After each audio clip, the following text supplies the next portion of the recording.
Hello, everybody. Oh no, What? ramen was not Oh, ramen no. was not working for a moment there. I fixed it. Hello, everybody. Welcome to the first lore podcast.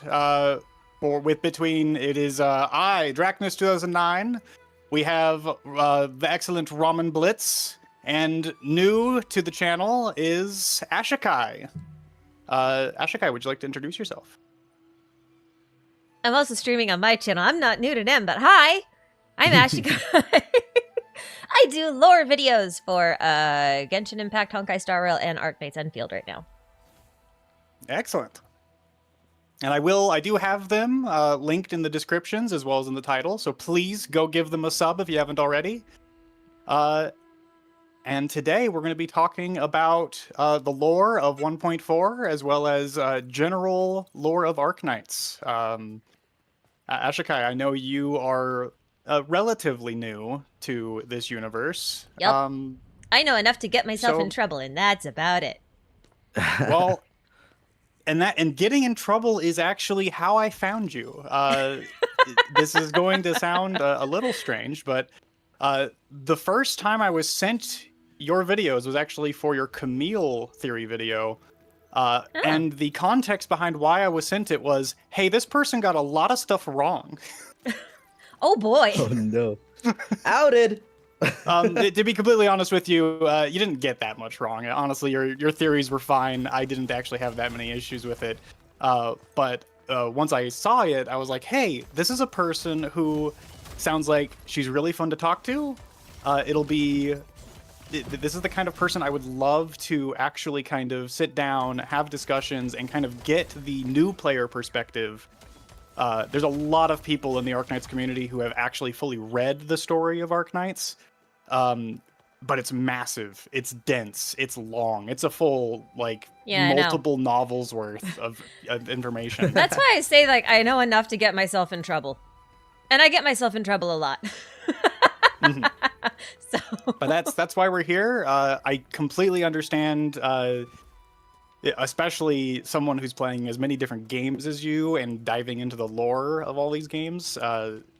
Finding the time to pick up something as dense as this is a lot. So I think this will be a great opportunity to sort of not just get your perspective on things as someone who kind of only has sort of the wiki level view of everything. But also possibly have conversations. We can educate each other to some degree. Because again, you'll give me the perspective on the story that on Enfield story as someone who doesn't have all the context of the original game, and then I can kind of give you my own context back, and I think that will be fun. Yeah, at the very least, I can offer a unique perspective at this point because it's not you know how some games rely on a lot of unreliable narrators? Oh yeah. Absolutely. And they mislead for a long time, and then when something comes out and it's totally different from what you were set up to believe, it's really jarring. Mm-hmm. I am free from jarring at this point. Well, so that's what's so interesting about Arknights, and I guess we'll start with this, because Arknights has a lot of that. The lore is told almost always from the perspective of in-universe scientists and people scholars within the universe writing their own interpretations of how their world works. I know you at least, Ash, and I know Ramen recently has picked up the Terra A Journey lore book, which is sort of kind of the lore Bible of the Arknights world. But that entire book is written from an in-person perspective of E.E. Erickson, who is a scholar within the world. So nothing we can say technically is going to be 100% accurate all the time. That is just the nature of this. You will have some Arknights purists out there who will swear that they know everything and that if you get even a small detail wrong, then your point is rendered mute, but I do not agree with that. That the way this world is written allows for interpretation. I'll also say that even on the Enfield side, it feels like every single operator file and every single Nexus file, everything is written from also unreliable narrators. So it goes on both ends of that universe. Absolutely. Yeah, it is interesting because, like, I come from the theory crafting side of the Hoyoverse, and a lot of that is also unreliable or written just really in vague terms. But, like, with Genshin and such, there's some stuff that's, like, very concrete that's written from, like, an more objective third party, and it doesn't change. And then there's other things that are, like, this is written by character perspectives, or this is an opinion, or this is, like... And so, like, I'm used to kind of having a little bit of a baseline of some stuff that is almost certainly to be factual, if not just a slightly misinterpreted. So it is interesting to go into a zone where everything is interpretive. Absolutely. You're way stronger than me because my head is really bad when I'm trying to deal with all the HSR stuff. It's so much. HSR isn't bad if you don't think too deeply about it. I'm down. That's where I land. and to be something that's interesting, Ash, I don't know if you're familiar with the Nasu verse or the Fate verse, as it gets called. But... I've dipped my toes, and that's as far as I'm planning to go. Yep. I'm scared of it. I tell people a lot of the time, if you just want to watch Fate Zero and Fate Stay Night and like watch the good anime, then that's all you have. Like that's the farthest you would necessarily need to go to get the good stuff. But I know me and Ramen have we've dived deep, both of us, into the Fate over a verse. decade. And when I tried to dip my toes into the Hoyo verse and I learned about the imaginary tree, I immediately was like, oh, this is on the level of Nasu verse insanity. And I'm not sure I'm ready for that yet.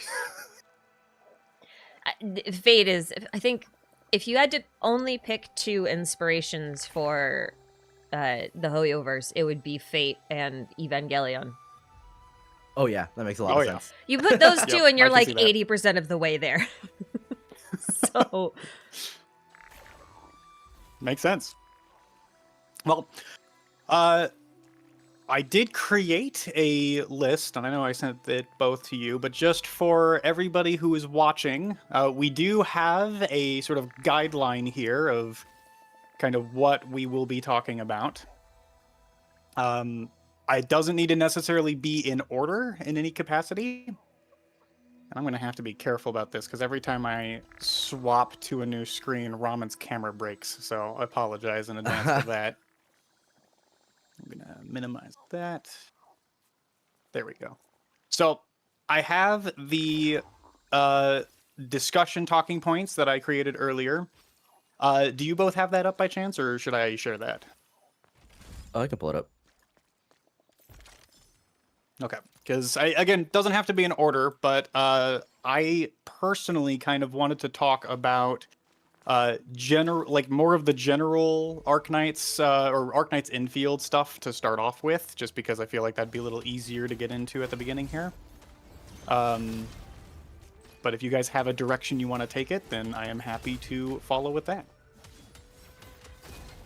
I tend to play most everything by ear, and I'm even going to keep my chat in the dark about what's going to be talked about, so they're surprised! Okay. So I have no preference. I do think it might be worth mentioning. I'm going to get educated today anyway. I do think it might be worth mentioning at least Ash's newest video regarding theories of the ether, considering the Blight Shades are probably going to be a major discussion point today. That's a good video. I really like the waveform idea. Oh, thanks.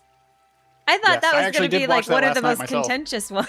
It's so funny because like I thought the Camille one was a bit safer, but then I thought this one was like, okay, this is just pure crack. But it actually seems like the reception is opposite, and that's really funny to me. Well, so see, the problem you ran into is when you're talking about a character who dives into the lore of the first game, like Camille, you have a lot of context there that the wiki simply cannot give you. Yeah, there is that. While on the other hand, Ether is, we don't know shit, so it's very safe. Yeah. I guess that's fair. I think in Still you... funny. the way you portrayed it in terms of like it being opposite to Originium and figuring out how to justify that with the waveform, I think is why it feels very strong. Quote strong, considering we know nothing. But yeah. Well, Currently. so I actually had so far. As we go forward, so I have a bunch of screenshots from the game, from the original game, that kind of give some more context. Obviously not for Ether, but mostly for Originium. And that waveform theory, especially regarding infinite possibilities being the opposite of Originium's like one solidified possibility, I think has a lot of backing within the context of the games. Hooray! And there's and like with the waveform thing, there's also an additional piece I wanted to add to that, which was the Arcane quest. Because in Arcane's main story, as part of 1.4, there's a moment where the administrator sort of recreates all of the blight forms that are part of her memories. Yeah, that's what spawned after the they whole get thing. disrupted. That's what annoyed me. I was like, wait a second. This doesn't make any sense. Like, I know we're working with protocol originally, but this... Well, see, and there's a way that I think about it, and waveform actually helps with this a little bit, because the way that I kind of consider it is they specifically got dissipated when you saw that blight wave come from the sword that kind of washed them away in a way. Oh, yeah. And if you think about it, those blight forms are sort of like a calm puddle of ether that has accumulated there, and that wave has washed over them and disrupted that puddle. And then he's using Originium to calm the wave and allow them to reform again as a puddle. That reminds me, something I didn't get to put in there because I was really strapped for time. Oh, what's it called? I might have to pull it up separately. There was a readable where some guy was just like writing down his blight observations, and he was talking about how when he stares into the blight, it's like looking into a deep pool of water. Do you know what I'm talking about? I did read the one. I did not take a screenshot of it though, so I don't have it on me. I think I know what you're talking about. Is it not in the well. data? Yeah. Is it in the database? Because I can pull it up. It probably is. I'm the weird guy who usually, as I'm reading through all my archives, I take screenshots of them all, and then I just have a folder of them. That's fair enough, though. Why am I in the database? That's mostly so that I can put them into videos later on, but... I don't think it's in Nexus. I will find it. Okay, yeah. If you can find that, that'd be great. And then I can at least read it. Yeah. To read the one thing I was thinking of, because, like, that was kind of foundational, and then in the end it didn't fit in the final... in the final and that's the theory. thing, like waveform, because I kind of view it as like, you know, radiation. All forms of radiation work off of waves. So I view blight as at least blight as it is in real space, as sort of a radiation effect. It is its own wavelength, and similar to how, you know, a radio wave can be blotted out via a massive amount of interference with other radio waves. That's kind of how I view blight, as a stronger frequency can blot out the weaker frequencies. Yeah. I mean, it works with, like, just wave theory in general, if you're going full quantum mechanics. By the way, exactly. the readable was Crewmates Fantasy, but there are like 3 of them. I think it's the second one. I only have one of them collected. I need let me see if I can pull it up in the wiki here. And it should be in Warframe Wiki. Let me pull that up. Yeah. Thank you, Warframe Wiki. You are the best. It is a good one. Well, hello, Lily. Did you come to say hi? He's a good boy. You'll see. It's like the second paragraph. Wait. I sent the wrong thing. Oops. I looked at the name and said fantasy, and I was like, oh, excited.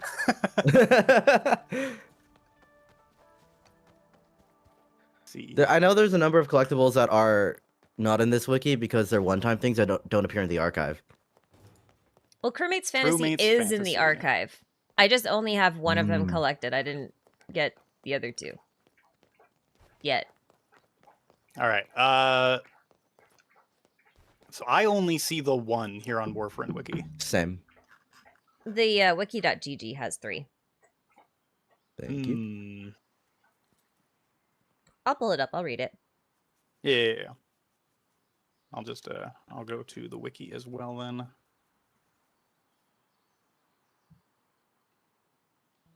Crewmates Fantasy. I just want to have it also up for the chat. Yeah, here we go. Here's all 3 pages. Oh, this one. Yeah, this one. All right, so I have it up here. Let me zoom in for the chat. Oh no, it's the 3rd page. Perfect. Well, I got It's all the 3 3rd right page. here. Here we go. So strange. Actually, did you want to read it? No, you can read it. Okay. So strange, unnatural thoughts occasionally appear in my head as I look at the blight. My musings may not be entirely accurate, but the blight reminds me of water. Whenever I gaze into the blight, I think of calm lakes or stormy seas before other wilder fantasies start emerging. During the infancy of the human race, the very first humans would see their own reflections in the water, so I tried to put myself in their shoes, studied this water, and saw a contorted reflection of myself. The very first thought that came to mind was if another world existed on the other side. Perhaps the blight thought the same. When humanity learned to swim and saw what lay under the surface with their own eyes, they abandoned all of their romantic fantasies of the world beneath the waves. If there comes a day when we delve into the blight and Etherside, I pray the truth will not shatter these small, mundane fantasies I have about them. I was thinking about the depths of the water as like what you see as reality is only like what you see on the surface, you know? And then when you look at the blight, you see all of these things that could have existed, all the unknowns in the depths of the ocean. Which again, that So that was lines where I up started. that lines up with the infinite possibilities concept. In my, when we see that Perlica will be like, oh, the ether is is like anti-life and Originium is life. They're opposites. I view it more as Originium is one truth that sort of confirms life's existence, and the ether is infinite possibilities, but that's incompatible with life because life needs a very specific foundation. I mean, statistically speaking, you need some incredible odds for life to exist anyway. Exactly. So, like, in the vast sea of possibility, the odds that life even pops up are pretty slim. So I could totally see a scenario where, like, that's one of the strengths of Originium, is that it assures that you anchor that possibility where life exists. And I think that's like generally the idea of its creation, specifically for the observer problem. But I'll just say as an aside, not a single person in universe understands ether or Originium really to that point, except maybe Priestess. Like literally in the Perlica, in the 1.4 quest, Perlica is like, I thought it was the antithesis to life or whatever it was. I forgot. Well, but she was saying that specifically in relevance to people being able to live in the ether side when they were talking about the Foundation. We now know that the Foundation uses Protocol Originium to sort of solidify their existence within the ether side. That's what allows them to survive there. There's also a timeline question in the sense of when were the exiles exiled into the ether, assumably during the First Anglo War? We know that Protocol Originium was created pre-First Anglo War, after they went into the Talos Gate, because it's stated that Edmund created Protocol Originium, assuming that's a reliable narrator, question mark. Which also begs the question, because I liked your thoughts in your video, Ash, about how the Cosmic Gate is kind of like a prototype Protocol Originium / ether thing. Yeah, like a method to stabilize or anchor the ether. Yeah, exactly. So it does make me wonder a little bit more as well about the collapsals and about the Cosmic Gate in terms of what we know of the existence of Protocol Originium in that general timeline. I don't know if you both have any thoughts on the collapsals there. Now, see, I know just enough about collapsals again to get me in trouble. Well, so, I mean, see, I'll give you thoughts, but I'm going to give them open- thoughts later. Yeah, I have some images here specifically for this purpose. Because the collapsals are such an interesting concept that we do not yet have much information on how they're related to Ether outside of kind of assumptions based on comparisons between them. So let me open these images here. I guess I'm opening a lot of stuff on screen, but while you do that, let me we're gonna do it. preface. My like general take based off everything is that the collapsals are Ether trying to, like a primitive form of Ether, trying to bleed through the cosmic gates onto Terra. Where I'm confused in that sense is the Kargarike. Why are there collapsals there? What even is all that?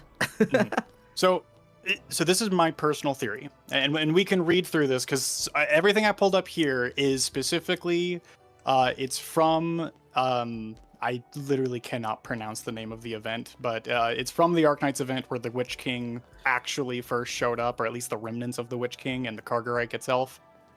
And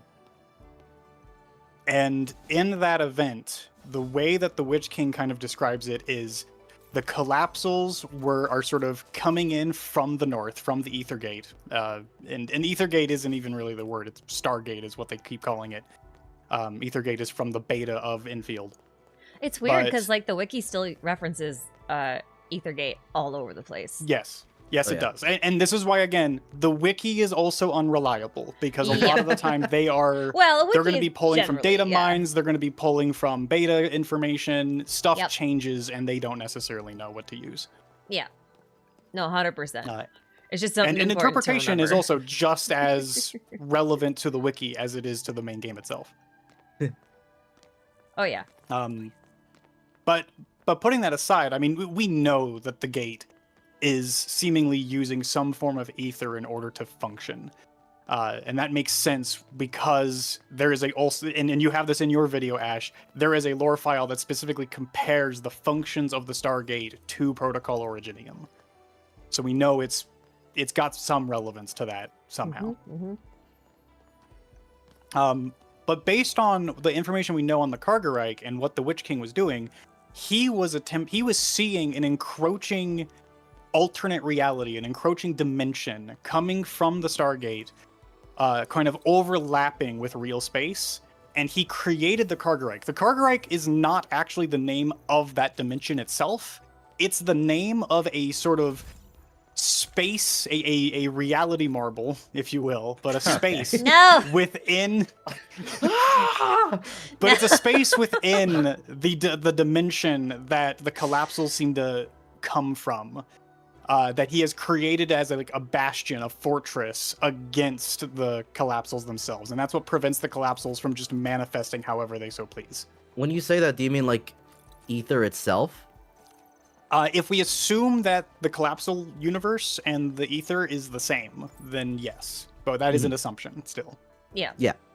I will also like to say that because we have the Typhon reconvener in that trailer of 1.5, I'm literally sure everything we're going to say in this pod is going to become irrelevant because they're going to expand on collapsals because of how important they are to Typhon's story. Right. And for those who don't know, so we know that Typhon is going to be a future character in Endfield. We don't know yet if she's a reconvener or a descendant or what. I'm assuming a reconvener. But with her coming in, Typhon has some of the largest amounts of interaction with collapsals in the original game out of any character we know. She actively uses collapsal energized, arrows that are energized with collapsal energy to fight collapsals. So, and what's even more interesting is she has some similarities to what we know ether can do to a person, where she has gaps in her memory. information that she knows she has lost because of collapsal corruption. Which is, again, when you are exposed to ether residue in the air, that seemingly happens to you naturally. You have memory loss. You have essentially pieces of your memory that get wiped out. Which is why long-term exposure is really bad, because you just go brain dead. As a reconvener, do you think she'd have that same problem? And that's the thing, is if she is a reconvener in Enfield, it would be very interesting to see if the effect remains the same. In her trailer, she in the trailer they showed off with the 3 new characters, her section specifically talks about missing memories, gaps of knowledge, and books that she has filled with all the records that she's been able to retain. But also, reconveners in general seem to have incomplete memories, so it's like tough. Yeah, and that's and see that this is the whole thing about reconveners themselves. Reconveners are manifestations from the Originium assimilated universe that have been able to reconvene into real space because of ether corruption. The prime Originium that was brought to Talos 2, one of the 3 that was on Terra, we don't know which one yet, when that got corrupted with ether energy, that seemingly allowed beings within the assimilated universe to remanifest again on their own. But that also seemingly has also damaged their data to some degree, which is why they don't necessarily manifest as themselves. They manifest as new beings who just have memories of their previous form. I think there's also questions as to what exactly can the corrupted first Originium even generate, because, like, for some reason we have a fragment of a Beast Lord Dolly, we have the Faramut Sword of Lavitane, we have question mark, maybe the collapsible bow of Tefon. What's going on there? Yeah, and that's what's really interesting. And Ashokai, I know Beast Lords are something that you probably haven't dived into a whole lot yet, but they're their own entities that are complicated. I have seen them. And I came to that conclusion. I was like, oh, these are fun. Oh, these are complicated. I'm going away now. Bye.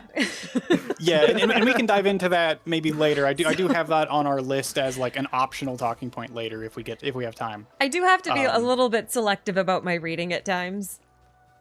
Because time constraints, and then also scope creep, as I'm sure you're well aware. With a universe this dense, it's so easy to get out of scope real quick. Makes a lot of sense. So, really quick, let's read through some of these text boxes here. Let me see if I can zoom in there. There we go.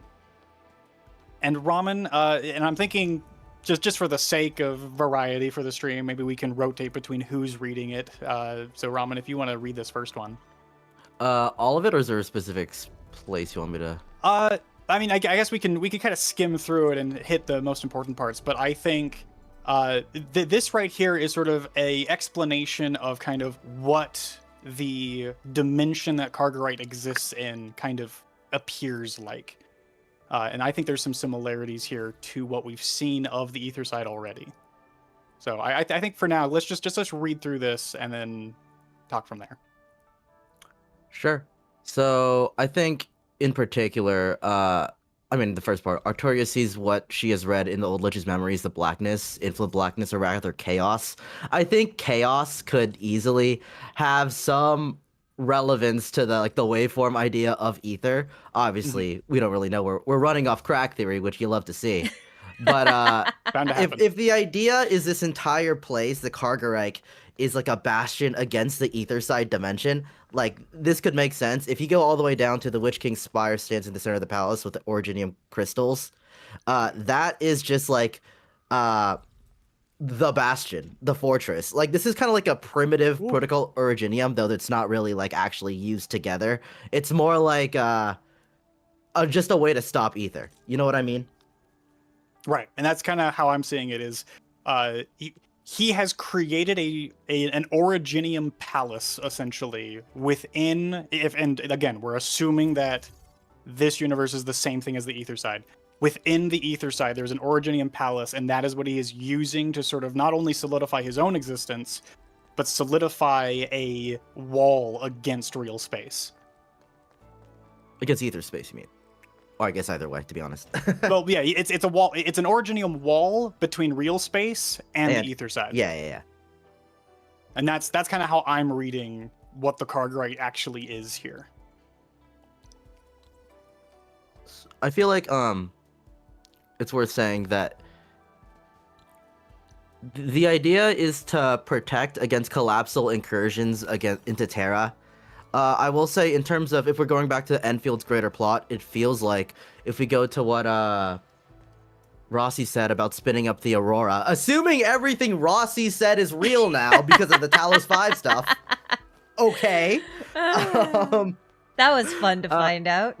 That was really funny. I'm not gonna lie. My mind was blown. Like, I was playing 1.4 and they mentioned, the moment that Neferith mentioned Talos 5, I immediately was like, holy shit, Rossi was right. Oh my god. Rossi's the smartest character in Arknights Endfield. And that is why Rossi is best girl. Exactly. Agreed. But if the idea is to protect Terra from ether incursion, and then is the idea that the Endman shut off the cosmic gate if the Endman was the one to do it, to protect against ether incursion in general to Terra still? Like, is that still the goal? Because, like, my two interpretations was either ether incursion or cut off the observers, because the Talos 2 doesn't necessarily have a star pod, but it has an Aurora now because the Endman, I guess, made one. Mm-hmm. Like, where are we going? Well, and that's the thing. The star pod's interesting because the star pod that is on Terra, we don't fully understand how it functions. Because it's precursor technology, no one fully understands how it functions. I have a theory, but it's like baseless and crack, kind of. But I have a theory. Hit us with it. Yeah, go for it. All right. That's what we're here for. I'm going to preface this by saying I just finished... So at the same time I got to write about quantum wave theory for Enfield, I'm also writing about stellar blackbody radiation for Genshin. And What is happening in Genshin? We went to the moon. Oh, good. But the thing is like, so the star pod is kind of similar conceptually to the firmament in Genshin, and I'm not going to make any other connections to them besides that. But something that was interesting to me is that the stellar not stellar black body, just black bodies and the studying of their radiation was kind of like foundational for the initial studies of quantum mechanics in general. And I thought that was really interesting with regards to the star pod and or potentially the ether side being related to quantum field theory, because a black body can actually have a sort of camouflage aspect to it for because like a black body absorbs infinite amounts of electromagnetic radiation, and so it's basically invisible to forms of detection that involve electromagnetic radiation, so like radar. Right. So I was thinking that like black bodies also emit heat and light, and I know the aurora isn't really an emission necessarily. It's a kind of different sort of phenomenon, but I was sort of thinking about those lines and how they could potentially connect eventually, because being able to have like this light-based barrier that obscures you from being seen from an observer, because I'm assuming, you know, observer is referencing the idea of sight watching, that kind of stuff, but who knows. I feel like the lines... That's one of the few things we do know about them, is that they were actively looking for these planets. Right, and so I was thinking about it in terms of that. That's as far as my crack goes and the baselessness goes, but I'm just wondering that if... Arknights in general seems to have like a really grounded in science style to their world building.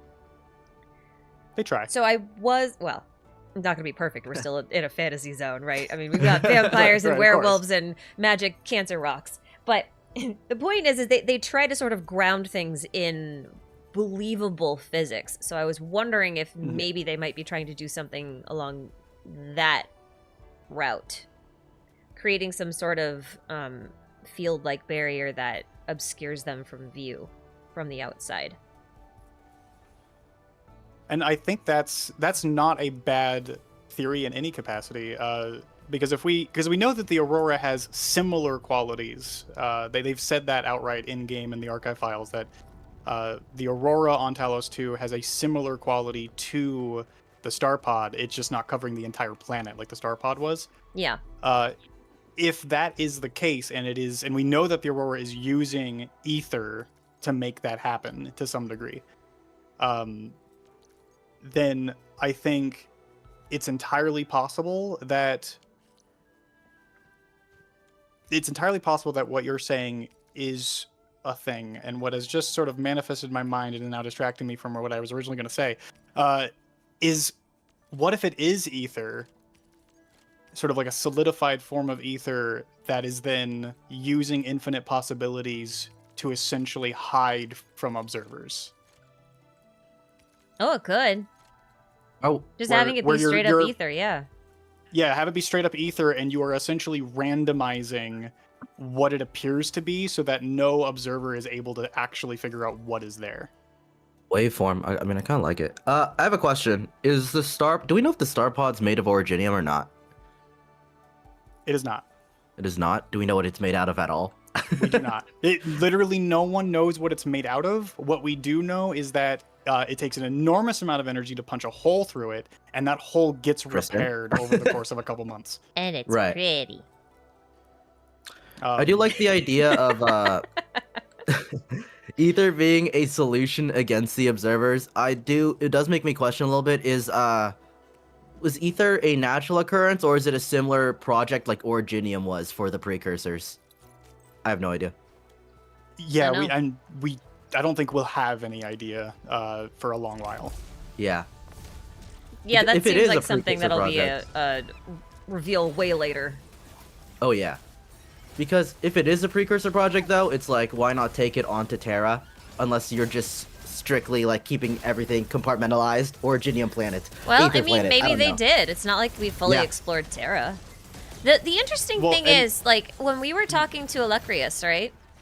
Yeah, He kept saying Terra, not Talos. correct. And actually, if we're going to dive into that really quick, we're kind of jumping around here. That's fine. That's how it rolls. It's better this way. Yeah, that's how it is. So Alecrios's discussion with the Inman solidified something in my mind about where we're kind of going with the story. Specifically, I believe the goal of the precursors, and this is kind of what M3 says at the end of 1.4 as well to some degree, is they want to enslave the people of Terra, the people who migrated. But I think that applies to all of Terra. They want access to the entire world. And when you think about it from that sense, the person who shut down the Aethergate most likely was Inmin to prevent them from getting there. Yeah. And they probably want a combination of both the Originium that's there and the people that are there, because as far as they're concerned, they are lower life forms. Most of the Foundation, assuming that they are precursors, or at least precursor lights, precursor descendants in some capacity, they are going to look at the people of Terra and go, you are essentially our creations. You are the things that we created via Originium forced evolution. Mm-hmm. And that makes you our property. Well. Mm-hmm. And I think that's kind of where they're taking it, and that's why it was ultimately decided, hey, we don't want that. We're going to shut this down. We're going to prevent them from being able to get there. At least that was the it would decision. explain how and why and like the nature of the disagreement between the Endmen and the Foundation. I agree. I'll also say that, I mean, it depends on how Arknights itself ends. Fucking forever game, I guess. Well, that's why you shut off but the I have a connection theory between on them. that we'll get to later as well. Oh boy. Assumably, the doctor / oracle and priestess, maybe not necessarily handshake, but there's some kind of like compromise solution, whatever. However that ends, and then that ends with Terra being this unified sphere, this unified faction. They move on to Talos 2, and then it's just Terra versus Foundation, and hence how that's painted by Alecrios. Right. And speaking of Electrios, there's something else that you mentioned in your video, Ash. I'm going to shift over. Did you notice to... he has Blightshade tentacles? I only noticed that after I was reviewing the final draft of the video. I was like, I'm not adding this in. So he's got tentacles, yes. But he's got something else that I think is worth bringing up.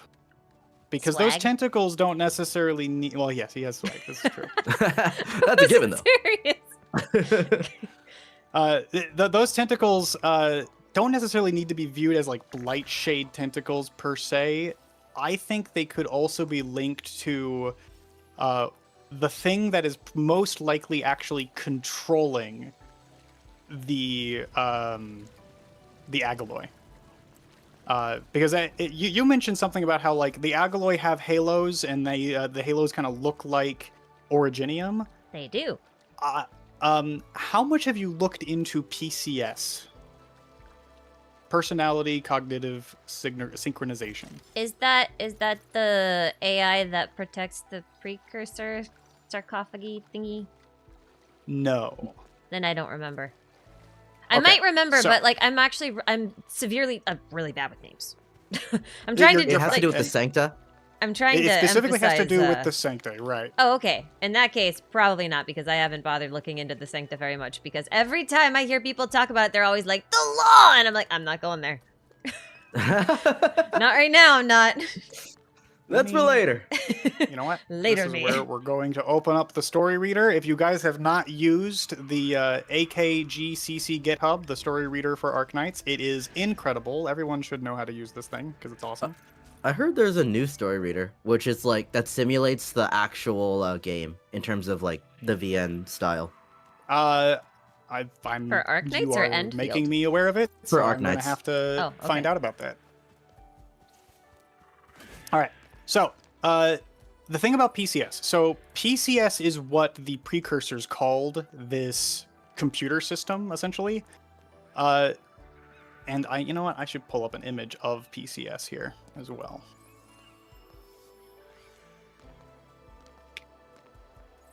And the Sancta call it the law. This is what it looks like. Okay. The law is essentially so this was discovered by the TCAS millennia before the actual game of Arknights begins, and this is like a depiction right here of the TCAS discovering it.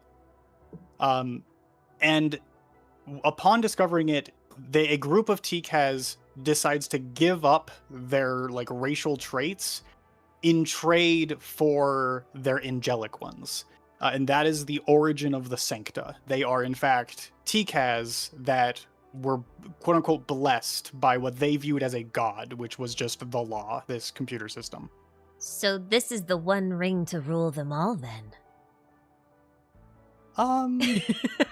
Let's go with that. We'll go with that. We'll go with that. No, I get it. I gotcha. Yeah. The specifics of like how it works, we didn't really understand too much about the law until a more recent event in Arknights began called Masses Travels.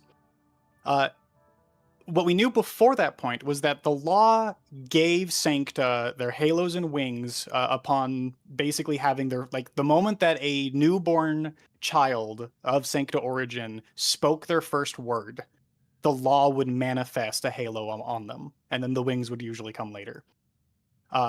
What those halos and wings do is allow them to connect with others who also have a halo and sort of get emotional feedback from each other. They're able to communicate telepathically, but via emotion only.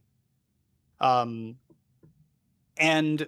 what's even more interesting is as we learned more and more about it, when Priestess finally manifested and started talking to us more regularly, she explained that the purpose of the law, the purpose of PCS, was actually to allow free communication between peoples regardless of language barrier. Can you put And so the version... Go ahead, sorry. Can you put the computer back on screen? Because I pulled it up on my view, and I forgot to turn on the window in OBS, and so no one else saw it. Just me. Oh, okay. There you go. Thank you. Well, here it is, yeah. So essentially, what Priestess is, like, educating us about the law is its original purpose as a personality cognitive synchronization machine was to allow different races who maybe couldn't physically speak the same language or just generally had language barriers overall, and they could communicate telepathically directly with nothing inhibiting them from communicating with others. And it is what let the precursors basically have free, like, they were able to peacefully sort of assimilate, or not assimilate is probably not the right word, but they were able to peacefully coexist with other races throughout the galaxy. That is how Priestess explains it, at least. Now, what's interesting is in the story of Mass's Travels, she actively corrupts the PCS program that the Sancta originated from, and she corrupts it with a directive to essentially, like, force all of humankind to coexist. Like, and as part of that, basically force them to mind meld in a way, so Not that the they would hive all mind. coexist as one group. Not Right. the hive mind, no! Now, I'm thanks traumatized to, by human instrumentality. All roads lead to Evangelion. all roads lead to Evangelion. It's true. And it's interesting because Evangelion also deals with angels and similar elements. But essentially, thanks to Frederico and Andonain within the story of Mass's Travels, they managed to shut down PCS and prevent it from doing this. But that is mostly because the law itself, as a machine, it's just trying to follow directives, but Priestess's directive conflicts with the directive that it was originally given by the TCAS. So at some point, it accepts a new command, a new directive to just shut down and let people decide for themselves. But in doing so, it also is communicating with Anduin here via this Arbor Beast, which is basically that's the PCS sort of like trying to present itself in Anduin's mind as again, an ability to communicate directly to him.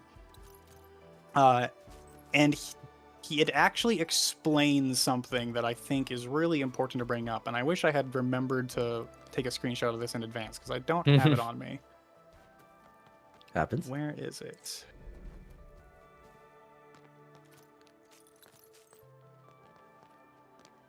Do you remember what it's about? Explaining it. So it's specifically, it explains itself as being one of its goals, one of its creations of the past are effectively rocks. It took completely non-sentient objects and gave them sentience via the PCS program. Oh, that does sound like Agaloy, doesn't it? Those rocks formed halos and essentially became creatures that were unthinking, but capable of living, quote unquote. I think that it's blatantly said that the Angaloy and the Anchors were created by the Foundation are precursor dregs, and the PCS is a precursor project. So I think it's pretty evident that the Angaloy are the product of a PCS, and the Mass's Travel ends with, I think, a piece of the PCS just flying off into space or something. Am I right or wrong, Dragnis? Yes, so at the very end of that storyline, yeah, a piece of PCS managed to sort of separate from the whole, and it flew through the remnants of the hole that was blown into the star pod and went to space. And supposedly was able to communicate with something out there. Well, from what I remember, I thought it called out to other precursors, but nothing responded. That's right. Sorry, you are correct. It called out to it tried to call out and got no response. Which is also concerning, because maybe something else. I don't know. Well, and if Dark Forest. If you've ever heard of Dark Forest theory, the Dark Forest theory kind of makes you wonder, hey, was it calling out possibly the beginning of us like connecting to Talos 2/5? I will say I'm a little confused. It could be a separate PCS entirely, but that if it's that piece of the PCS, how does it end up on Talos 2? It'd have to go through the Cosmic Gate. From what I remember from a weapon file, the two star charts of Talos 2 and Terra were compared, and they determined that the planets are nowhere near each other. So, right. I mean, they exist in a solar system. I think all the Talos numbers are floating around the same gas giant, but it's still a gas giant. There's a huge amount of space between each moon. So here's the actual directives that PCS received. So originally it received the wish to continue, which I believe was originally the command given to it by the precursors when the precursors went to sleep on Terra. They went into their sarcophagi. They gave it the command to continue, so continue operating. It then got the wish to survive, which was the wish from the original TCAS. They wanted to continue living rather than continuing to suffer as they were on Terra. And then, and in order to succeed on that, it created itself as a god, as the law, and created Laterano, the city-state that effectively it was the center of. And then it received the wish for angels, which was the wish that Priestess commanded it to proceed with. And the problem with angels is the previous definition of angels was essentially what we can kind of determine to be Agaloy. And I'm trying to... You know what? There's an easier way I can do this. Are you looking for a picture of it right now? Well, I can go to Masses Travels in the wiki here, and they have a lovely little gallery section of every single art piece from the storyline. Love this wiki. Here's the moment. So here you have a bunch of crystals and rocks with halos forming above them. There we and go. This is when the PCS is essentially explaining to Anduin, hey, this is the definition of an angel as far as PCS is concerned. If that ain't explicit. So this is why I am of the opinion, and funnily enough, in universe, the Cabal of Tranquility is also of the same opinion, that there's gotta be a PCS on Talos 2 that is controlling the Agaloy. Again, I brought up the screen for me and then did not turn it on. This is going to become an ongoing thing. I'm sorry. Unlucky. You're good. Look, no podcast is without scuff. That's part of the charm of it. No, I know. It's just... Anyway. You can see it now. I have Jibby in my chat going like, this is why I'm in both streams, so...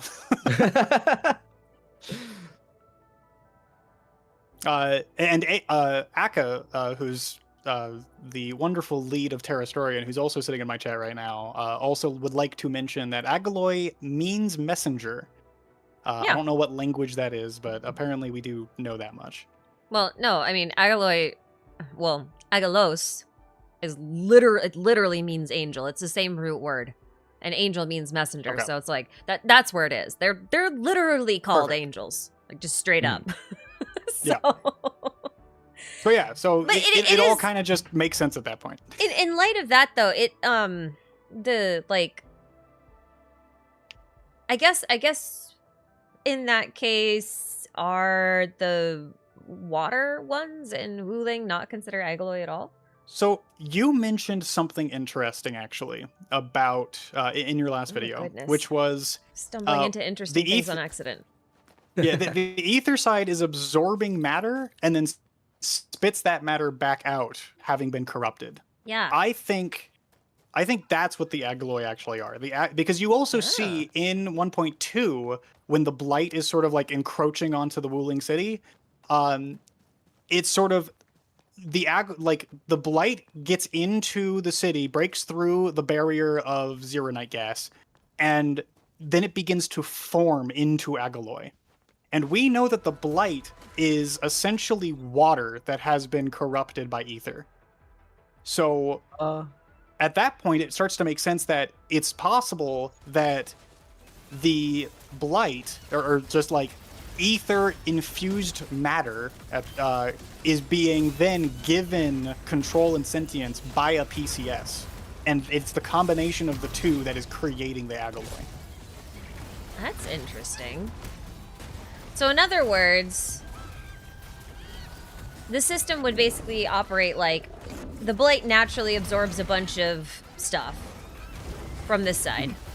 And then there's some PCS that basically reverses the process.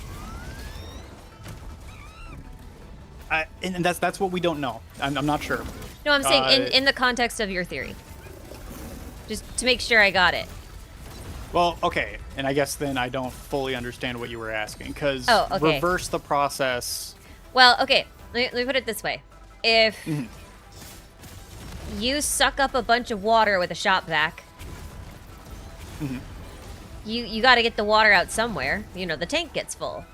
So if you have a PCS that basically like opens small rifts to the ether side and then basically takes that matter and funnels it back to real space, but like with an adjustment.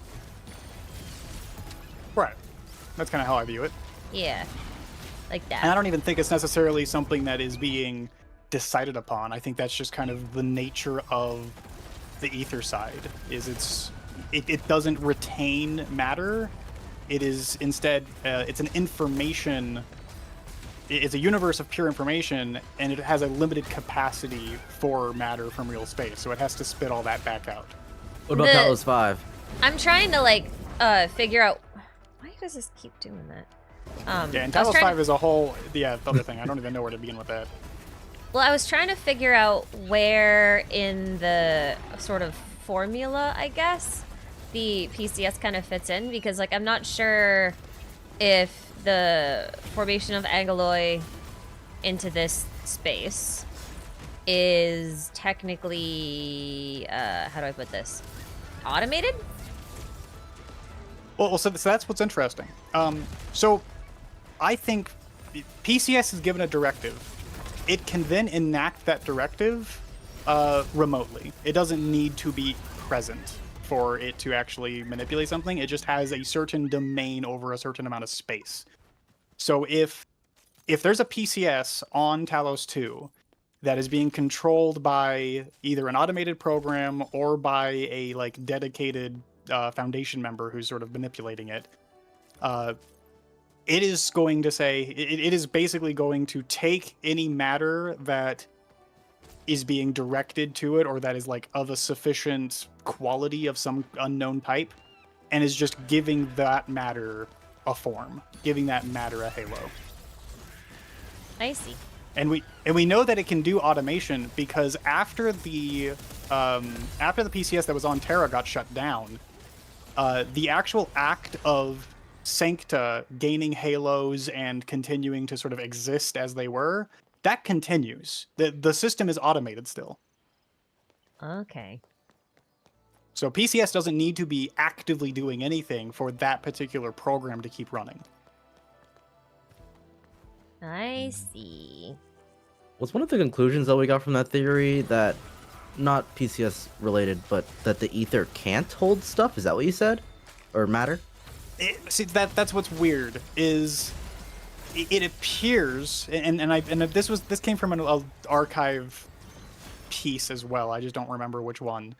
But it appears that the ether will consume matter, but it is never retaining that matter forever. It is always spitting it back out somewhere, which is also why in Valley 4, you'll see like large chunks of matter that sort of like very unnatural formations where it looks like something has just sort of cleaved pieces of rock away. But then that rock will appear somewhere else, either like floating or just kind of like just sort of being in an unnatural formation elsewhere on the map. It probably doesn't even have to spit it out on planet or on Talos 2 as well. I'm trying to think of where Talos 5 went. Right. If we're saying that it can't be stuck within the ether side, that would be the question. I want to bring up one more thing. I did not fact check this, but a Chinese chatter commented on a video that if you translate the JP and CN script of the Alacrios boss theme, Foundation seems to be, it is an organization, but it also seems to be referential of a location/building. So the Foundation will probably be a place we go to rather than it just being a group of people. I don't know.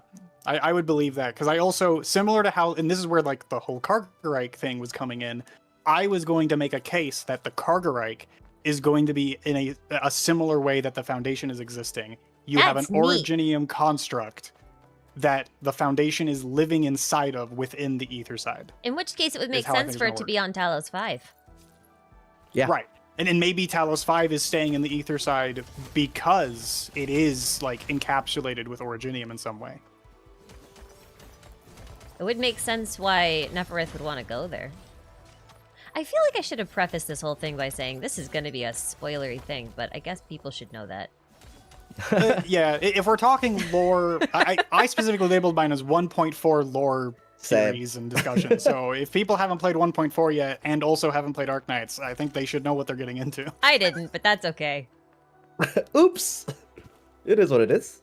And Jibby, in my chat, yes, if you've played Gilberta's side story in Arknights Endfield, that is explicitly why there's floating rocks. She even explains that, yeah, the floating rocks are material from that was absorbed into the ether side and then spat back out, and because it's infused with ether, it doesn't follow the same laws of physics, but as the ether effects on that material wears away, gravity will start affecting it again. I forgot all about that. Same. Bad quest, so I was lucky. It wasn't bad, but like, I didn't seem relevant at the time. You'd be surprised That's how how it much of goes. Gilberta's quest was relevant. Yeah, it keeps 'Cause I should probably popping back revisit it up. at that point. I should revisit it. 'Cause I haven't done it in a while. Yeah, there's also basically through Gilberta's quest, there's also like a scientist who leaves behind a whole bunch of pieces of paper that you can pick up, and that scientist is essentially explaining that she is actively undergoing the process of mental degradation from being afflicted with ether poisoning. Rest in peace, lady. If you want another example of that, the weapon the weapon file for the weapon Phantom Pain is literally all about a person going through mental degradation. It's literally the entire thing from start to end when they die. See, this is why I have Ramen, because he's read literally all the weapons and I have not. Every I didn't file is remember in that my either. brain somewhere. But that's why lore is a collaborative sport. Exactly. And no, I won't change my word choice. Sport is correct. It's an esport in a way. Exactly. We should do Excellent. We should do lore esports. That'd be Lore really sports. funny. It'd At be that so point, it's just funny. like a Jeopardy. Yeah, it's like Well, a Jeopardy yeah. game. That But it'd be oh cool. man, you That just sounds gave fun. me they gave me a great content idea. That would be awesome. Go nuts. I had one written out and planned out for Anime Expo. I just didn't actually do it because the vibes weren't right. But I had a board and Yeah. everything. No, you should make some really tough questions and then bring on some complete noobs to the game. Like me. Yeah, bye. Yeah. So we've talked now a fair bit about PCS, the law, Agaloy, Kargerike. I'm gonna close these because I think we've had a good discussion about Kargerike. Let's move on here to another topic. Let's see. So, moving to the video that I found you for, Ash, Oh dear. Car and Camille. And of course, I accidentally broke Ramen's camera again. Yay. I deserve it. Yay. Okay. See if I can pull up. Here it is. We talking blood of TCAS type shit? That is exactly what we're talking about here. Yeah, bye. Yeah, I didn't want to go down that route on my own. That seemed like a terrible idea. That's why we're here. First thing, could you bring up the reason why I want to go through this file? Exactly that one. This file right here. This is why I was very hyper fixated when I was going through my own Camille theories on the Blood of Tikaz and the Crown of Thorns, because they explicitly bring it up as a file right next to Camille in that little room. Yeah. When they bring up Decurial and Donzo and the Blood of Tikaz, it feels relevant. One thing I want to bring up regarding the prophecy is that from what, okay, correct me if I'm wrong, Dracnus, because I'm also kind of guessing based on pieces. Cyclops prophecies are based off of the collective history of the Sarkaz because it's an Originium arts based off of what's recorded in the assimilated universe, right? That is the understanding that we get from Calcit in episode 7. Yes. So my understanding from that is that the prophecy of Camille and Char killing each other essentially is reflective of the past of Decurial and Donzo, because that's sort of like the baseline the Cyclops prediction is coming from. That's not necessarily saying that it's true, but if it's based off of the past, that's just what the prophecy, makes. Yep. Well, and see, this is where I think it gets a lot more complicated, because that is not the only kind of prophecy. Right. And I was digging into this quite a bit earlier. Oh, let me pull these up now. Oh, yay, everywhere. So, this is the episode 7 dialogue from Calcit. Zoom in here, put that away. All right, so this is right after we defeat the why am I blanking on the Patriot? race? That Patriot is Wendigo. So the last true Wendigo Patriot, we defeat him, and as we're defeating him, Calcit has some words to say, because Patriot kind of goes into this crazy rant where he starts to sort of see into the future, or at least he believes he's seeing into the future, and he sees a prophecy. And so Calcit begins to dive into this, where she says, the Sarkaz prophecy is born out of their collective racial memory. Originium energy bursts, popping in areas with high concentrations. The core city that we are in suffered a catastrophe recently. They created an altar. Buldrakus T, which is Patriot's real name, is basically like connecting dots and going, he's a Wendigo. Omnia is the current Lord of Fiends. Calcit starts to connect, hey, this is having a direct effect on him. The last of the ancient Wendigo bloodline is directed connectly to the entire Sarkaz race. This prophecy, and she starts to like put things together before she can really like explain what it is she's thinking. And then as he starts to go in, so his words specifically are, I see cities devastated. I see Originium blanketing the land. I see you, Amia, black crown on your head, melting millions of lives into nothing but memories, which we can assume is the act of Originium assimilation. Yeah. I see the King of Sarkaz enslaving all peoples everywhere. That sounds like... She says, Patriot, don't believe this prophecy. It's just a psychological side effect of Originium arts. But I know all prophecies come true. I died at the hands of the King of Sarkaz. And so, later, after that occurs, she then dives into more about it. The Sarkaz people have a long history with Originium. Their memories mix with Originium and become one with the land, returning to their own bodies.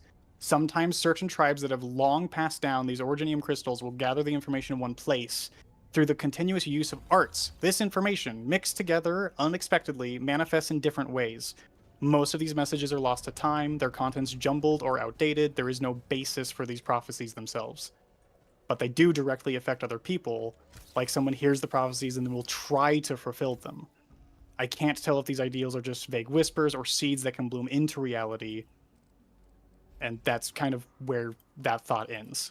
That last Calcit one is kind of where I'm at in terms of Donzo and Decurial / Char and Camille. Right. And that's where the potential for the Char and Camille prophecy being tied to this sort of like shared information gathering via Originium, which I view as like they're collecting the shared history of their race within Originium, within an assimilated universe. And then that is what then is kind of like forecasting the future. It's not that the prophecy is actually rooted in stone. It's not for sure going to happen, but people believe it will happen because they view it as a prophecy. And so it ends up fulfilling itself via that mindset. That's why I think you're right, Ash, in that I don't really think that Char is actually going to kill Camille or anything. I think that, if anything, Char's trying to either break the prophecy that may or may not even be real. Who knows? Well, I mean, he explicitly said that. Yeah. Yeah. So, I mean, I think that's... that part is pretty solid just because he said it. So I will assume that, like, unless things go really wrong and, like, they go for a tragic ending where he ends up doing it on accident, but I don't think they'll kill off Camille. I don't think so either. I don't think so either. And my reasoning has nothing to do with lore either. I just don't think they'll do it. Just from a marketing perspective, I don't think they do it. Well, and this is where, like, people love to talk about Arknights and be like, oh, they're not afraid to kill off characters. No, they are. If you have a playable character, they generally avoid killing them off. There's only one case where they did just go ahead and do it. Massive spoilers for those who have not gotten to the third arc of the game. But Khal did eat it in chapter 15. Now, but Khal also a unique case. Kismet, if you tell me who the second one is, maybe I'll remember, but I don't remember. I think I know who they're talking about, but it's a CN spoiler. Yeah, that's a CN spoiler. I do not spoil myself on CN content, so I would not know that. But Khal eats it. She does eventually come back, but it is technically a new version of her. And again, that's also CN spoiler, so I don't know the entirety of the reasoning how that happens, but I do know like some bits of it. But the main thing about Khal death is she's unique because she always comes back from death. With the last death that she had being a little bit more unique because it was technically direct atomization or assimilation. Priestess blast. Yeah. Priestess essentially decided, hey, you're going to be assimilated into the AU and just dusted her. But technically, the way that Khal usually works is she is an artificial being who always, whenever her main body dies beyond repair, she will always come back via monster. Monster is basically a symbiotic organism. Monster is a part of Khal. And when Khal's body dies, her memories and mind get copied into Monster, and then Monster sort of metamorphosizes into a form that is either similar or almost exactly the same as Khal as she was. And that is how Khal has managed to live for 13,000 years. Hopefully none of this is new to you, Ash, but stop me if this is confusing. I'm learning. Yeah. I don't know what else you want me to say besides that, but like, no, I am absorbing.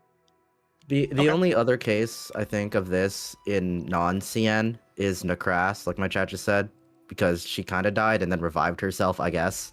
Yeah, but she also wasn't playable until after she revived herself. Yeah, that's true. So I think the theory still stands with her for the main part, for the most part. Regardless, let's see. And for Kismet in my chat really quick. So Khal Esperanta, which is the name of like Khal after she came back, is different from Monster. And the reason for that is because in chapter 15, Khal had to separate herself from her connection with Monster in order to sort of trick Priestess temporarily within that story. Which is why the monster that we get is not Khal. It is instead her own person. She has a lot of Khal's memories, but Monster becomes her own being at that point. Assumably still has like that sort of immortal iterative being, question mark. Right. And this is also why we think that M3 is Monster, but not necessarily Khal. Yes, agreed. I do want to try and get us back on topic with Char and Camille. Right. So we talked a lot about Donzo and Decurial a bit. I guess the abridged is that Decurial betrayed Donzo because there's a general prophecy throughout the Sarkaz of You, King of Sarkaz, will always be betrayed by who is closest to you. And that, I think, is the prophecy that is getting gleamed here alongside of the history of Donzo and Decurial. You know more about this, Dracnus? So in Terra A Journey, this is actually something from the lore book mainly. In Terra A Journey, it is explained that amongst the first several lords of Sarkaz, the Lord of Tikaz, King of Sarkaz, whatever you end up wanting to call them, amongst them, so you had Farchaser. He was the very first. Farchaser was also known as being the one who created Oripathy. He created catastrophes. They didn't Originium did not necessarily work the way that we understand it until he changed the law. He changed the rules of how Originium operates. We'll get into that more as well later, I'm sure, because there's a whole explanation on how that actually occurs. And after he died, the crown, the Black Crown, Civilite Eterna, which is another precursor artifact, got passed on to other Sarkaz over time. Amongst those Sarkaz was a Diablo, known as I'm blanking on his name. Is that Balasaka or is that? That was Balasaka. Yeah. Thank you. Balasaka was a Diablo Sarkaz who got a hold of the crown. I believe he was technically the third king of Sarkaz, and basically in a battle with his best friend, who also became the fourth lord of Sarkaz after him, proceeded to curse, and it's confusing because the Chinese translation and the English translation differ slightly here. Because the English translation kind of makes it sound like, oh, he's just cursing him out. He's just going, oh, screw you, man. I'm tired of this. But in the Chinese translation, it ends up sounding more like an actual curse of lineage. Like all kings of Sarkaz in the future will now be betrayed, and that's kind of how it ends up kind of getting worded. But again, it's vague, it's nebulous. But that is also why after the third king of Sarkaz, almost every single king of Sarkaz or lord of Sarkaz that we see or have any information on after that point, they all get betrayed. That is their ending, is they all die because of betrayal. I see. As for and how this applies to Camille, Decurial and Danzo. Danzo was a lord of Sarkaz who also had the blood of Tikaz. The blood of Tikaz is seemingly its own thing. We'll get to that. And Decurial was his brother and betrayed him because he viewed Danzo as weak. Now Decurial did not inherit the crown. The crown then got passed on to someone else, but he did inherit the blood of Tikaz. The reason the blood of Tikaz matters, let me see if I can find the moment. Here, is this the one? No. It's when he's falling. It's the one where he's falling. Here it is. The reason the blood of Tikaz matters is because, if you notice, Decurial has this crown of thorny blood-looking thing above his head. Now, a lot of people will be like, "Oh, that's just a vampire thing." No, there is no other vampire other than Decurial and now Camille and Char who have these blood thorn crowns above their head. Those are the only ones. We have 3 playable vampires in the OG Arknights. None of them have this. Right. And one of them's pretty high profile, right? Warfarin? Yes. Yes. Yeah, and yes, Chibi, Char did also have one. We saw that in a flashback that it was blue for some reason. The reason that is a thing is because it is highly likely. Let me pull up the Quistartaj segments. This is where it gets freaky. There's a organization called the Confessarius. I don't know if you've ever gone through them. Do I have the same one open twice? No, I just Probably. didn't have that page open. Oh. All right. So, Not yeah, my quick recap of who the Confessarius are. The Confessarius is an organization of Sarkaz, seemingly mixed blood or their own unique line. It's hard to say. It's not really fully explained. But they are led by a person known as Quisatushtaj. Quisatushtaj, and I think it's actually pronounced Quisatushtai, but I've had so many conversations about how this is pronounced, and I never remember. But I'm going to say Quisatushtai. Quisatushtai is the only living, quote-unquote living, Lord of Fiends from the past, who is not currently a Lord of Fiends. And it is well known that he wants the crown, the Civilite Eterna again. He wants to take it back. Yeah. He wants to usurp it. And in chapter 14, he has a ritual that he tries to perform where he almost succeeds. And in order to perform that ritual, he takes the blood of Tikaz, which was given to him by Decariel, by the Sanguinarch, who again is the same person who took the blood of Tikaz from his brother Danzo, as mentioned in Camille's quest.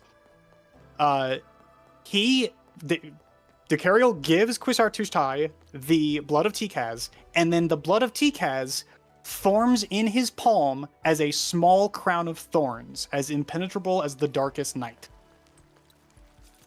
And that blood of that crown of thorns is explicitly what he is using in order to attempt to usurp the Black Crown, the Civilite Eterna.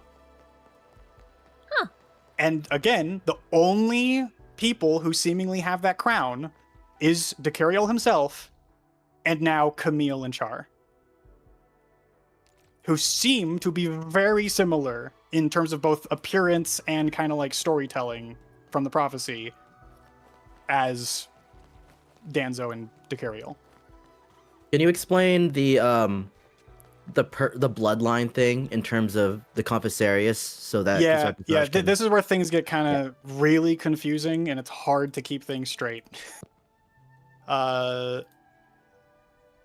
I don't think I didn't like pull up this specifically, but I'll just explain it. Quisatushtai, the way that he has lived this long, is not by keeping his own body. He has an arts ritual that he performs where he passes his mind and soul onwards to the bodies of his own children. And he has done that through multiple generations. The body that we see him in chapter 14 is actually the body of, I believe it's like his great-great-grandson, who is also the brother of Shining, who's a operator in a playable operator. Shining is literally both the daughter and the sister of Quisatushtai. Which is freaky. It's freaky. And the fact that he has this ability to pass his memories and soul down his own bloodline, and the fact that he's also the last known person to have the blood of Tikaz, or the Crown of Thorns, whichever one you want to call it, is also why there's a very decent chance, in my mind, that is the origin of the prophecy. The prophecy in Endfield is something that he created in order to try and usurp the Black Crown, which is why the prophecy specifically says that the brother who wins is also going to invade Seska and basically like take it over or destroy it. It's kind of why I'm of the mind that Camille and Char's freak of a mother is a Confessarius, knows the prophecy, does not have a crown of thorns, but Camille and Char have a crown of thorns. They've implanted the blood of Tikaz onto both of them. Char ends up being the imperfect vessel, and Camille's the perfect vessel, so they kind of ignore Char, because that's kind of how they always treat imperfect vessels, somewhat. And that also is the same reason why I think Civilite Eterna, for whatever reason, is currently on Talos 2. What are your thoughts, Ash? I know we're probably overwhelming you. Have an essay. Give me your book report. 500 words, stat.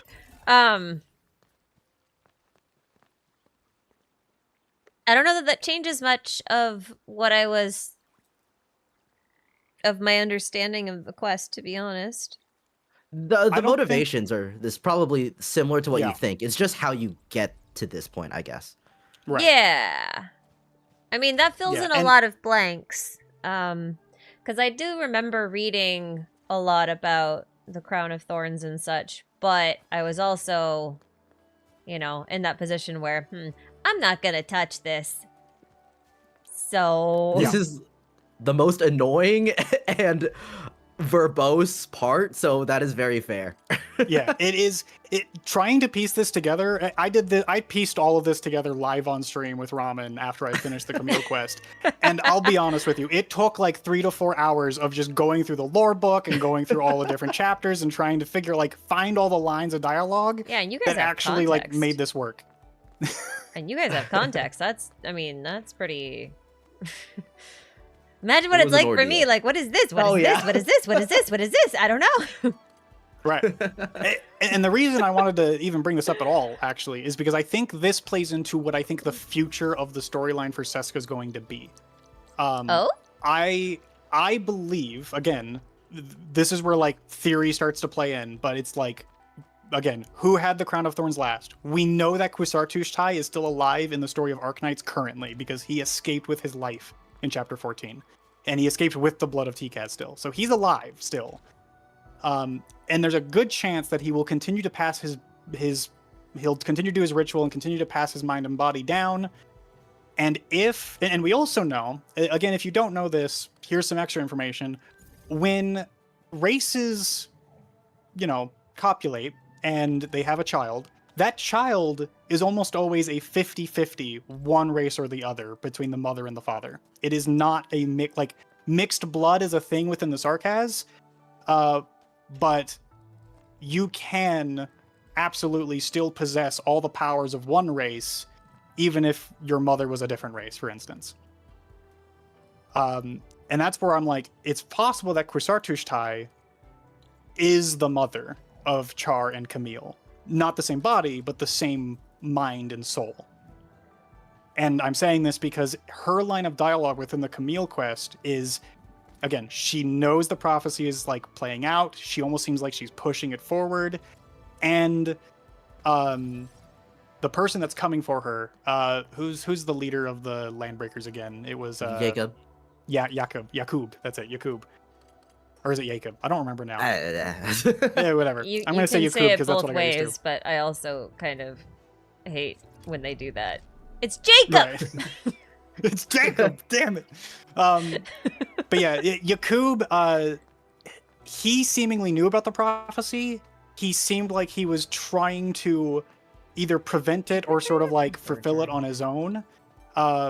And the mother knew that he was going to come for her specifically, her and her husband specifically.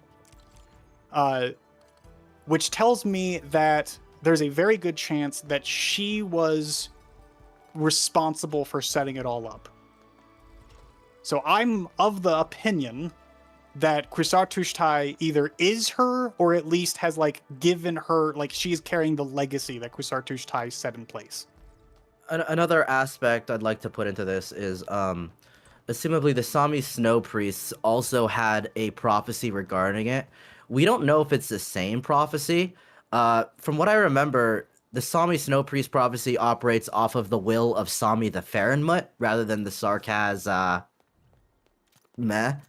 But the reason why they handed off the Fang of Sami to the Sarkaz is because they saw this prophecy, and in their eyes, they say, okay, the best possible future for Terra or Sami or whatever is if they have a flying city of Seshka, which is powered by Sami. We don't know why. Future, who knows? But yeah, that's just another element of looking at that from the outside. Yep. Which Farenmutz and the Tikaz have always had an interesting relationship. Like Danzo and Ducariel, their like big claim to fame originally was that they're the ones who killed the Lifebone, which was the giant whale Farenmut. And of course, you can't kill a Farenmut directly, but they're the ones who immobilized it and rendered it to just being a bunch of bones. Yeah, I wouldn't be surprised if Sami comes back to life somehow.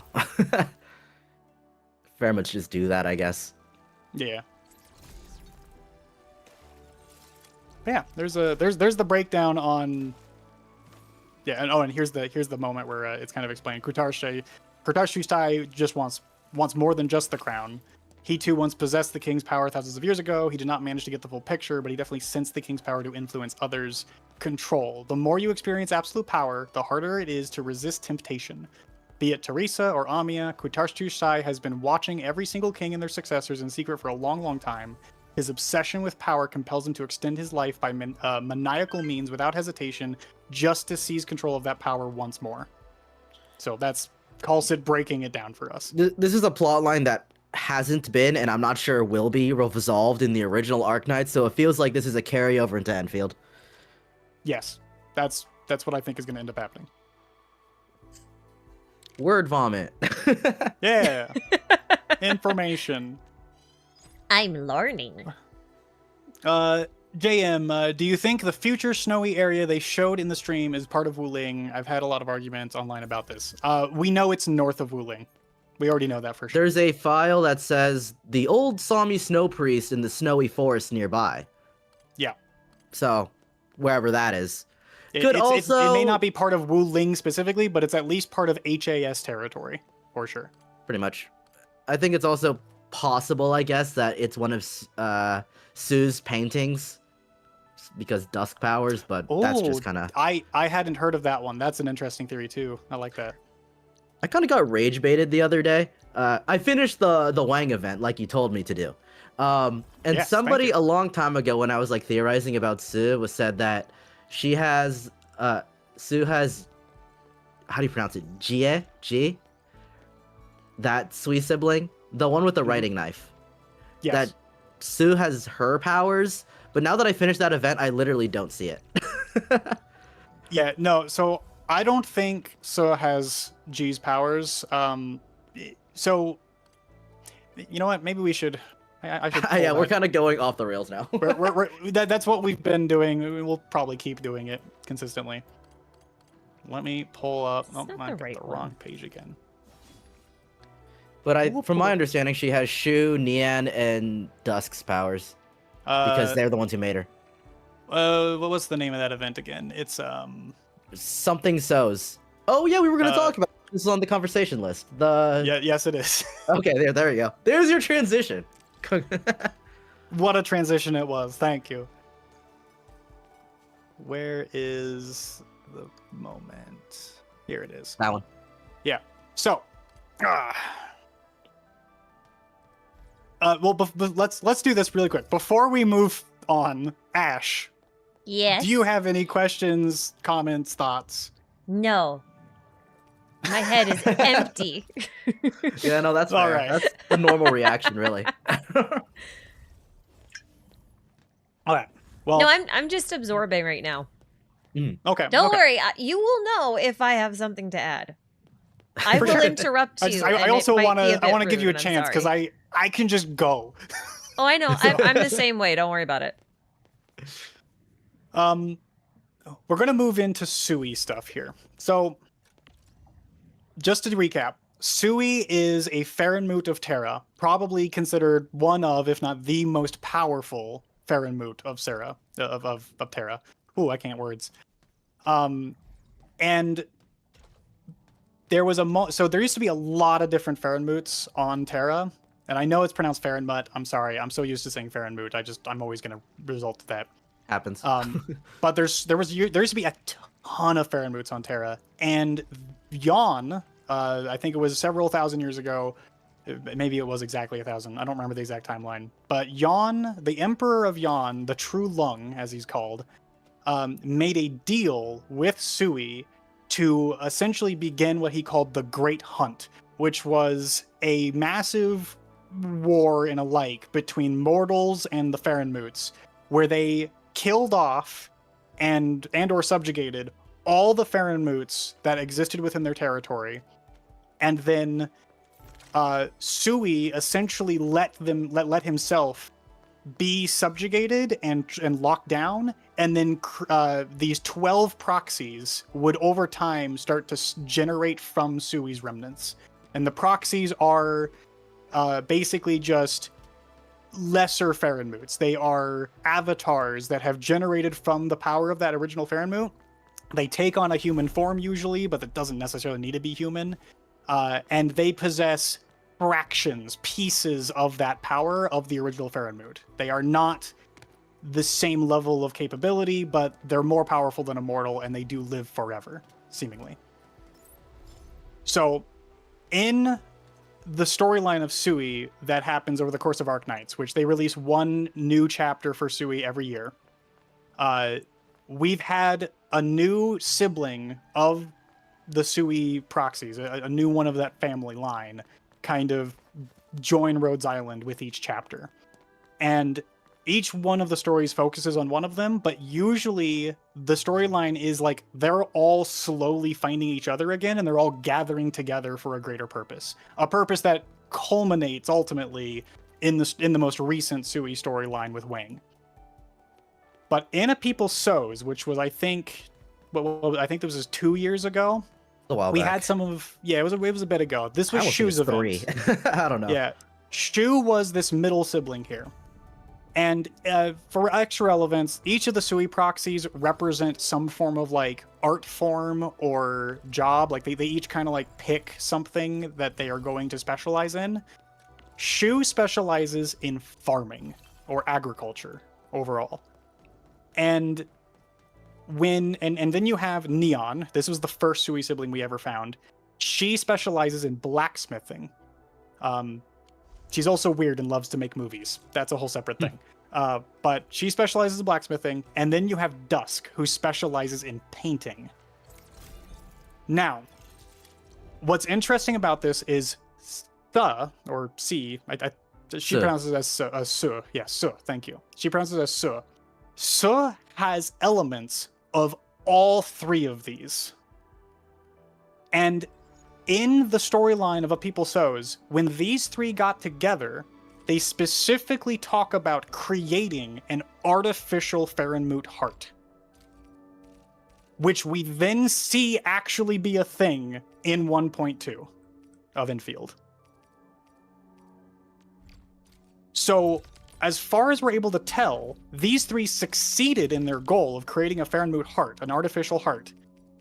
And then, for whatever reason, now we see a new sibling, a 13th sibling who did not exist previously, who possesses the abilities and traits of all three of these characters. And also contain, she actually has like design elements from all three of them as well. So there's a chance that she's literally a merger or a combination of all three, or she's just literally an artificial creation that they created. I'm pretty sure it's just artificial creation, personally. Yeah, it's hard to say which, but it's one of those. As an aside, I'm also pretty sure that Su is one of the 40 heroes. I also believe that, yeah, the 40 heroes is a whole other topic, and I think we've met multiple of them at this point. I guess move on to the relevance of this event plus Share Night and Originium. Or Blight, yes. That was the one. Well, all the above. Also, assumably, again, just like with Tefon and the Collapsals, a lot of what we're going to say today is going to be dead fucking wrong. Because next patch, we're going to get all of Sue's stuff, including her operator file, so... Right, yeah, I'm... Very good possibility. Oh, is she next patch?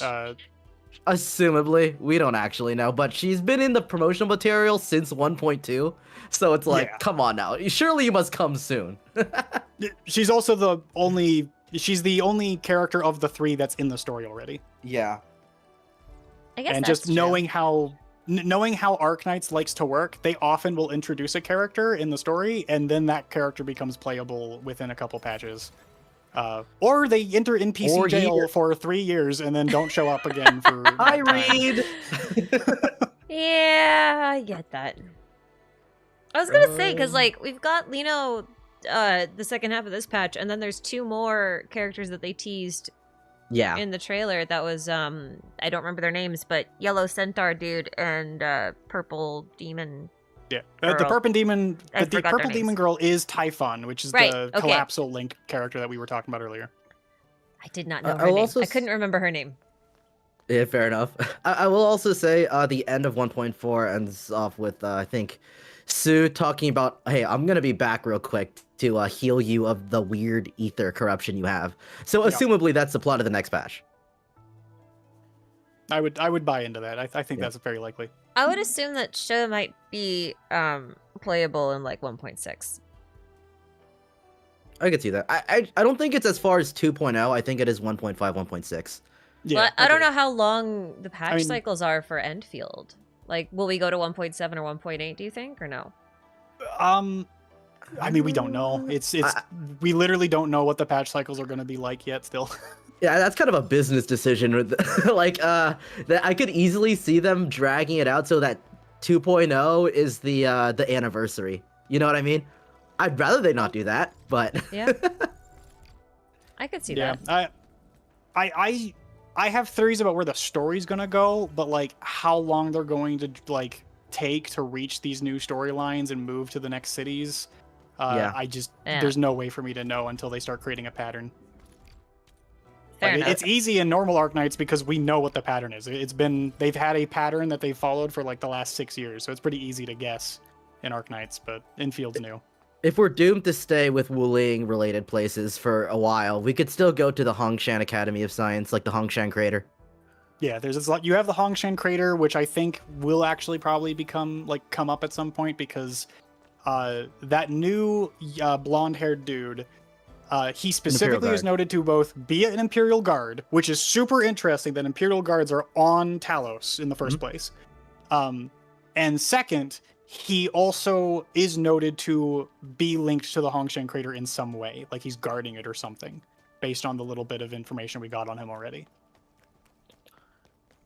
So we could stay here forever. We're stuck in space China forever.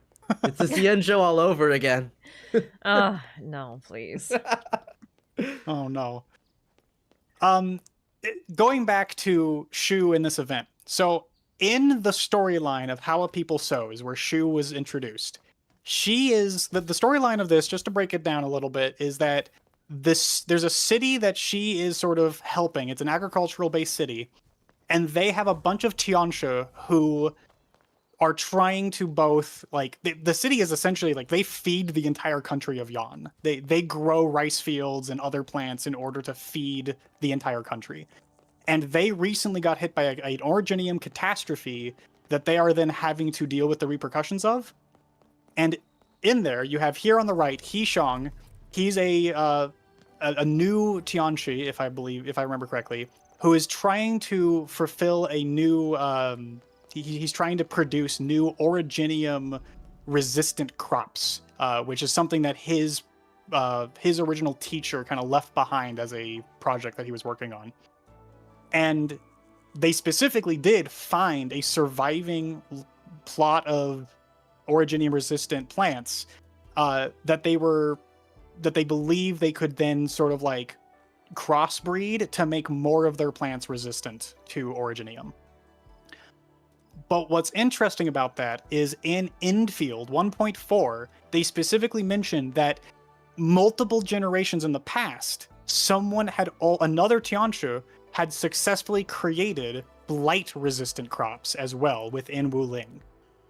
So the same general concept was used and was succeeded after multiple generations of attempts. And it could be possibly the same general concept was applied. Furthermore, the blight, quote-unquote blight, is sort of referenced in this event. So this is G. He is another one of the Farenmut siblings. Specifically, he's not a playable character yet, but he's the sibling who kind of like, he's about market, about the process of buying. He's business focused. And he shows up and is like, I remember a demonic fragment to the north. To note, the far north is where the collapsals come from. That's where the gate is. But a demonic fragment to the north is the result of the people at the time resorting to any means necessary to resist it. Don't really know what it is yet. Now its incarnation is helping the people fend off demonic calamity. Fate works in mysterious ways. And then they kind of talk about like being conflated with it, which makes me think that it is like possibly another Farenmut, possibly Sami, not entirely sure. The people must never learn of the demonic presence. How do you resist the lure of this one precious piece of unpolluted soil? For 1,000 years, the people here have lived across the river from that blight. Here, a people have sowed for 1,000 years in blissful seclusion. That'll drop. The time has come to reap what's sowed 1,000 years ago, and it must be reaped by the right person. Now, there's plenty of other dialogue I could have pulled, but I thought this was just the most relevant one, where it kind of hints that the demonic presence, which to note, demons in Arknights are very explicitly collapsals. They are not TCAS. TCAS are called devils. They are very, very specific with their wording choices that demons are always referring to collapsals. So demonic presence tells me that the collapsal energy is polluting the soil. And that's what they're talking about here. Sounds suspiciously like ether. A little bit, yeah. So that's the main thing I wanted to point out there, because again, we are now in Endfield, and the united presence of these three with on Talos has resulted in Farenmut hearts, a presence of Sui, being utilized to sort of suppress the blight, to push the ether back, which is exactly the same thing that Shu does on her own in this event. She uses her Farenmut power to suppress the blight. So I'm just presenting that as like there's a very decent chance that the collapsals and the ether are connected, not just through the Kargerike, but also because of the similarities in the storytelling here. I don't know how relevant this is to this, but spoiler warning to anybody who is still doing the last Sui event. So Wang ends off that event getting the first Originium of that area inserted into him as the new kind of like big Farenmut. So my read on Sharonite is the understanding of... Oh no, not Sharonite. What is it? Is Sharonite Farenmut power plus Originium? Am I misremembering that? Yes, yeah, okay. That is explicitly what it is. So my understanding then is that the learnings that Wang got from literally observing the first Originium is kind of like the ancient, quote, ancient concepts of Sharonite, which eventually gets developed into Sharonite we have today. Draknus, yay or nay? that is, yes, that is pretty much matching up with my interpretation of it. Okay. So we have Shu with crop resist, light resistance. And I do want to dive into that more, but I'll let you finish your thought here. No, you go ahead. I'm just kind of tapping off. So because we kind of you kind of like glazed over it really quick here. So in the event, the most recent Sui event, Wang, who is I think the second oldest sibling, or the second oldest male sibling at least, he makes a deal with the current True Lung. I guess technically it was 150 years ago. He made a deal with the current True Lung of that time to effectively kill the remnants of Sui and take its place.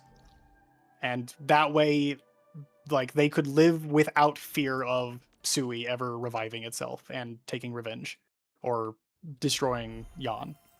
Which it wants to do. Which it does want to do.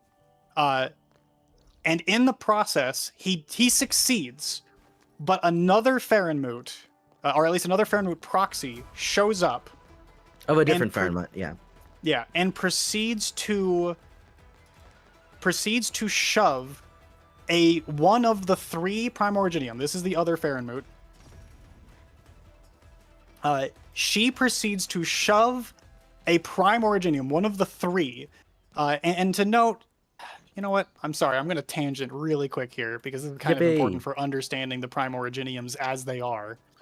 I figured this would eventually transition into the first Originiums. Yeah, it was bound to.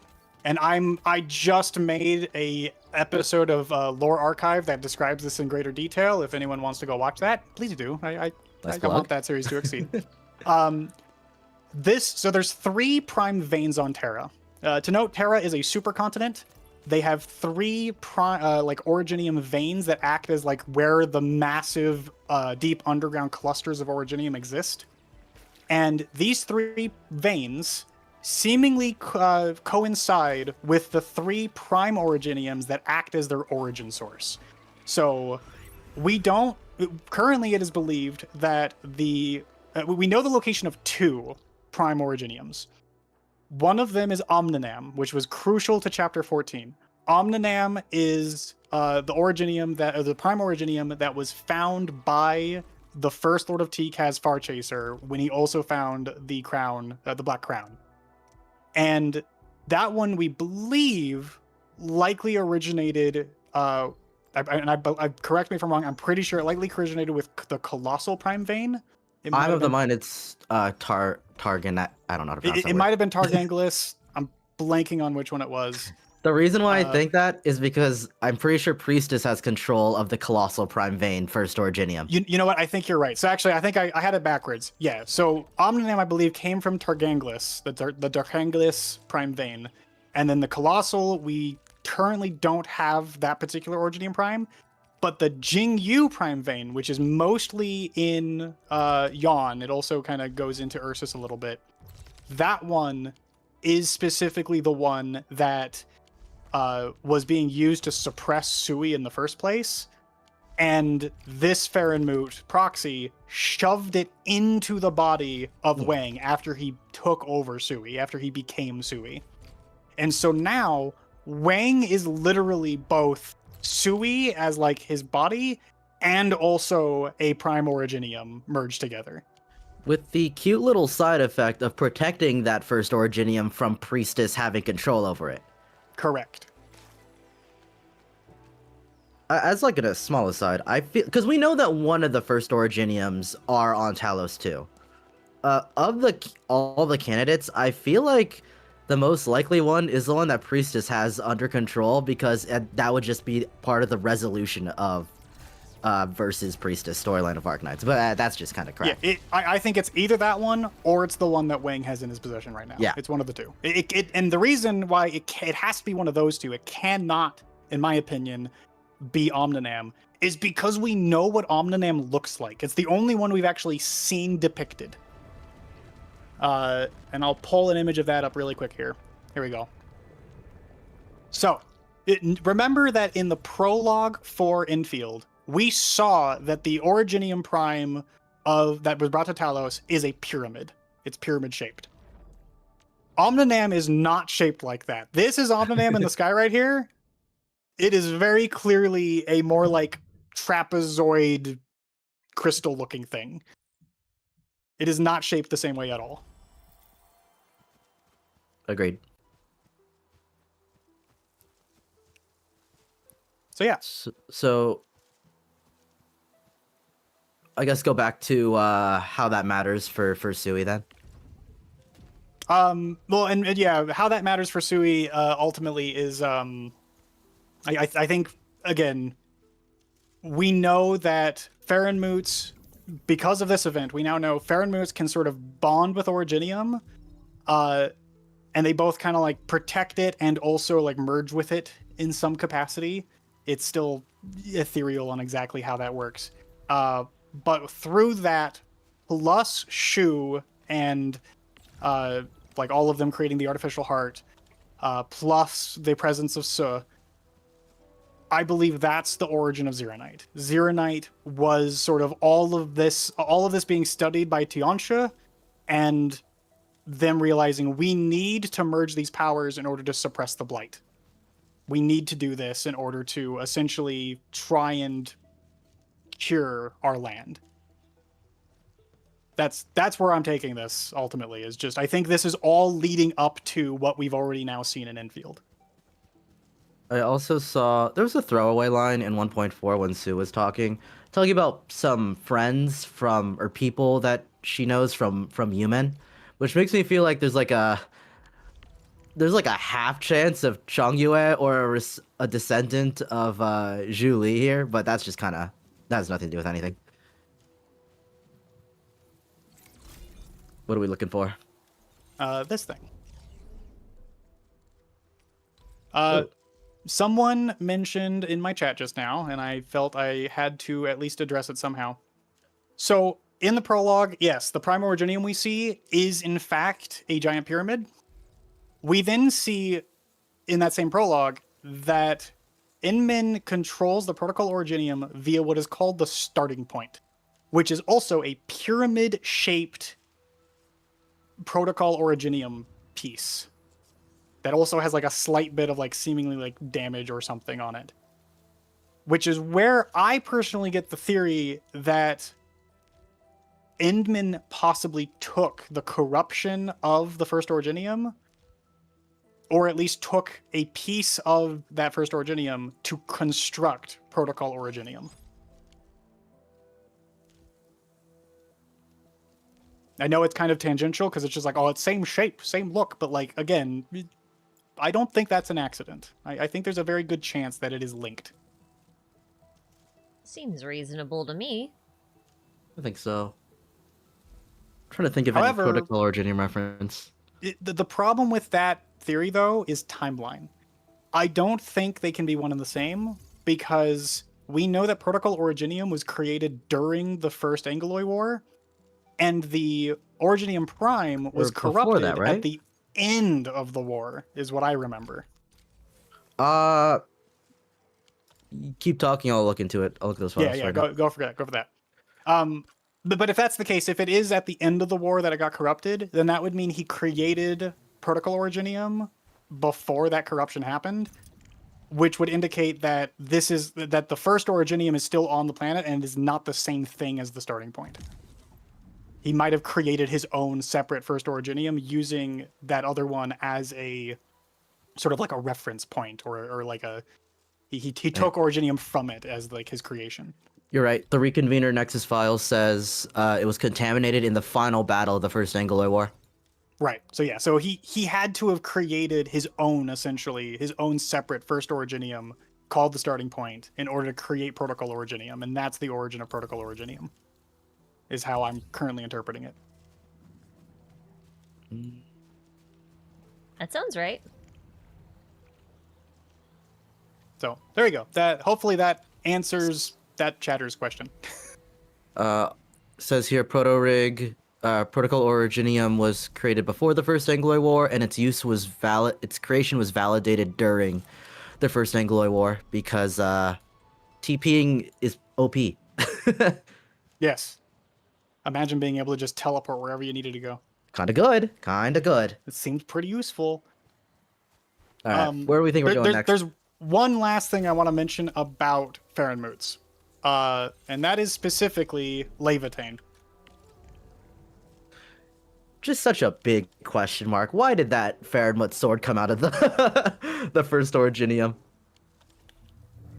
I will say, before we get into it, a lot of Levitain's files are very unreliable narrator, other than like a couple, because they're like scientists trying to like come to conclusions when Levitain will just tell them nothing because she doesn't care. Yeah. well, Levitain both doesn't care and often doesn't know, because Levitain is missing many of her memories. What Endfield does not dive into, because technically there's no way for Endfield to like have this information outside of what was recorded in Rhodes Island's records that Perlica was pulling up. But Levitain and Suitor before her are missing their memories because of the sword itself, seemingly. Yes. The sword being also named Surtur, which is also a Farenmoot. And the collection of memories that Surtur/Levitain has are a mixture of her own and every other wielder of that sword, the Farenmut Surtur. Which means it may not have even always been Surtur. It could have just been like multiple Surturs that have just had their memories wiped over and over again. It could also be literally just multiple different vessels for Surtur, for the sword Surtur. I'm on the different vessels train personally. Yeah. Yeah. But one thing I would love to note is notice the like floating metal, ring that floats behind Surtur in all of her art. That was how it was with original Surtur. That's also how it is with Levitain. That same ring is present on the Farenmoot proxy that shoved Originium into Wing. Oh, what the? I've never noticed this. Yep. Which makes you wonder: is this just a thing that that certain Farenmoots have, or is that is the Sword Surtur and this proxy originating from the same origin Farenmoot? We know that the Surtur Farenmut fell and got sealed into the sword in a giant cataclysmic battle against the Farenmut Sami. Those two being absurdly powerful Farenmuts, and obviously that probably happens near the Sami ice field, which is in a reasonable distance of Yon. Yep. So I could see it. We don't have enough information. However, that's interesting. Yeah, we'll looking at this map again. This is Yon, sort of like. Actually, I might have a better map I can use. Where's my lore archive folder? To note, I have a big mass of folders here with Arknights content. Oh my gosh. This is how I track everything. I could be more organized, but you know. Organizing is for schmucks. That's all I'm saying. Also, I know I had a map somewhere, but it might be in a different folder. I'd also like to just say this to be courteous. It's been 2 hours. How long do you want to go? Oh my god, I could go didn't even forever, realize. but I'm sorry. Here we go. Here's the actual image. Let me finish this thought, and then we'll talk time here. yeah. So we have Yon on the far right here. Ursus is here, and the portal we know is up here past where the map ends. It's up in the far north up here. Mm-hmm. Yon and Ursus both have dealt with collapsals in this area up here. And seemingly collapsal energy kind of like trickles down via like water, via rivers, down into Yon via this path. So that's kind of like we like Sami's over here, but the actual Sami mountain is somewhere closer to the north. Which the Sami mountain is also the Farenmoot. The Farenmoot is literally a giant mountain. So just there's just for reference, that's what the map looks like. Low-key continent-sized, in a sense. Yeah, Infi ice fields. Thank you, Kismel. Yes, the to the north up here is the Infi ice fields, which is then what leads to the portal. All right. Let's talk time. Ash, what are you looking at in terms of time? A clock. So true. So wise, even. What do you mean? Like 2 hours. It's been 2 hours. How much longer do you want to go? Oh, I'm fine. I mean, go through your topic list.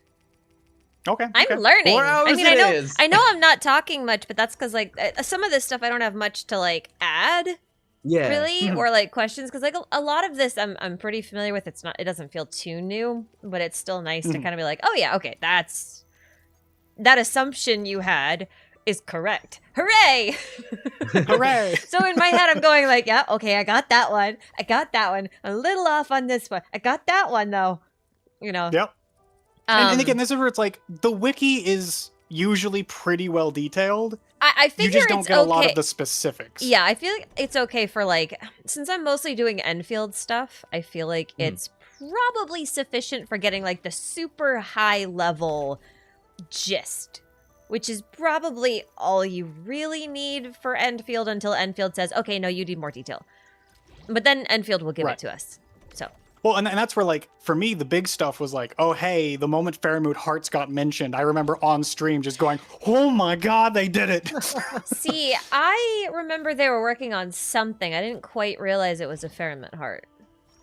Yeah. So that's cool. Them adding the little yellow text, you can hover it for the description, is so nice. Oh, it's so nice. Yes. Oh my god. That is one of the best quality of lives you can put into a game that has lore.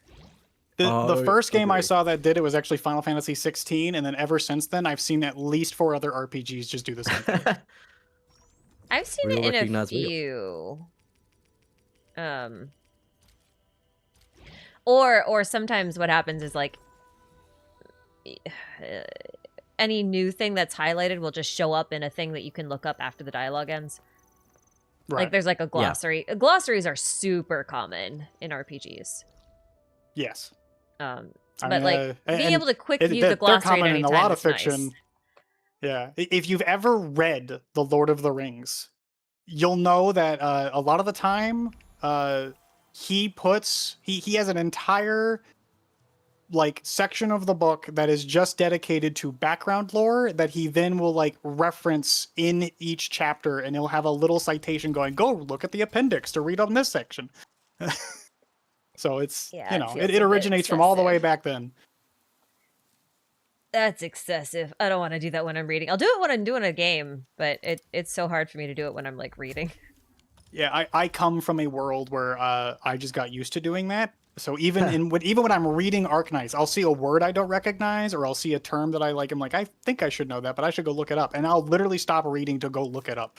That's me. That's dedication. Reading fan fiction of fandoms that I have no idea. I've just been recommended the fan fiction through some means, so I keep looking up canon details on the wiki or something. Oh, those are always fun. All right. Where do we think we're going next, Dracnus? All right. So let's see. We've covered Agaloy, PCS, a bunch of stuff on Blight, Char and Camille, Collapsals, Shoes Event. You know what? We should probably... I kind of touched on it a little bit. Let's go into some Originium.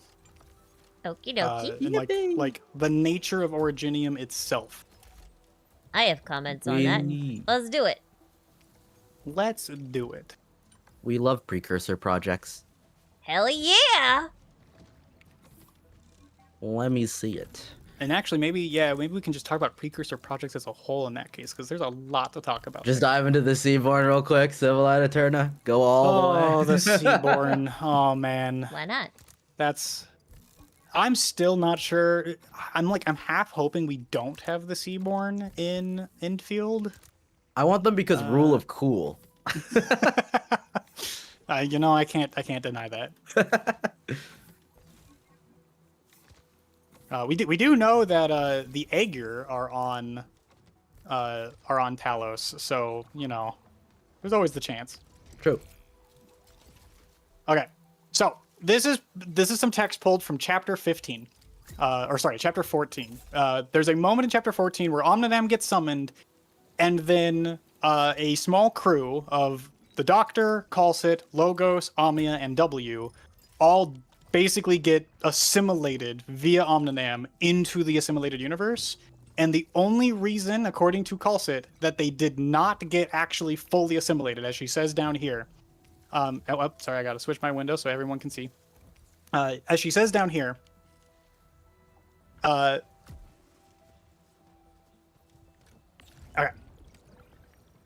We should have been assimilated by the Originium and become part of this ocean of the assimilated universe. But thanks to the Doctor, we were not. She then talks about Doctor changing. We don't have to worry about that. But essentially what this is saying is because the Doctor is himself one of the two creators of Originium and a precursor of his own, he was able to effectively temporarily change the rules of the Originium assimilated universe to allow living beings to exist in there without being assimilated themselves. And he did that without even thinking about it. It just kind of is something that he naturally ended up doing reactively. Later on, they talk about Sark has souls who have been assimilated appear and essentially are just constantly fighting. This is what they call the myriad souls, which is basically the Sarkaz are interesting because they don't get or at least up till this point, they didn't get assimilated the same way as other creatures. They kind of ended up in a limbo state where they weren't fully assimilated. Their souls kind of kept on living and kept on reenacting the same things that they were doing in life, which was often just war and fighting. And it was the efforts of Teresa at the end of chapter 14 that result in them actually, she changes the core fundamental way that Originium works, and it started allowing the Sarkaz to be fully assimilated properly. At least, again, that's the interpretation that has been widely accepted from what I've understood. It's also worth saying that throughout Sarkaz history, the Myriad Souls have kind of influenced the minds of every Sarkaz that's, like, even from birth to, like, I don't even know how to specifically describe that, but, like, to feel their emotions somewhat, their aggression, their rage. Right, and that's where Kalset's earlier speech about prophecy ends up kind of lining up with this, where it's like prophecy could possibly partially be linked to the unassimilated remaining souls in limbo, the myriad souls, having sort of connected to the remaining Sarkaz that live out on Terra, and that's where like the visions come from, the large history records that they kind of have.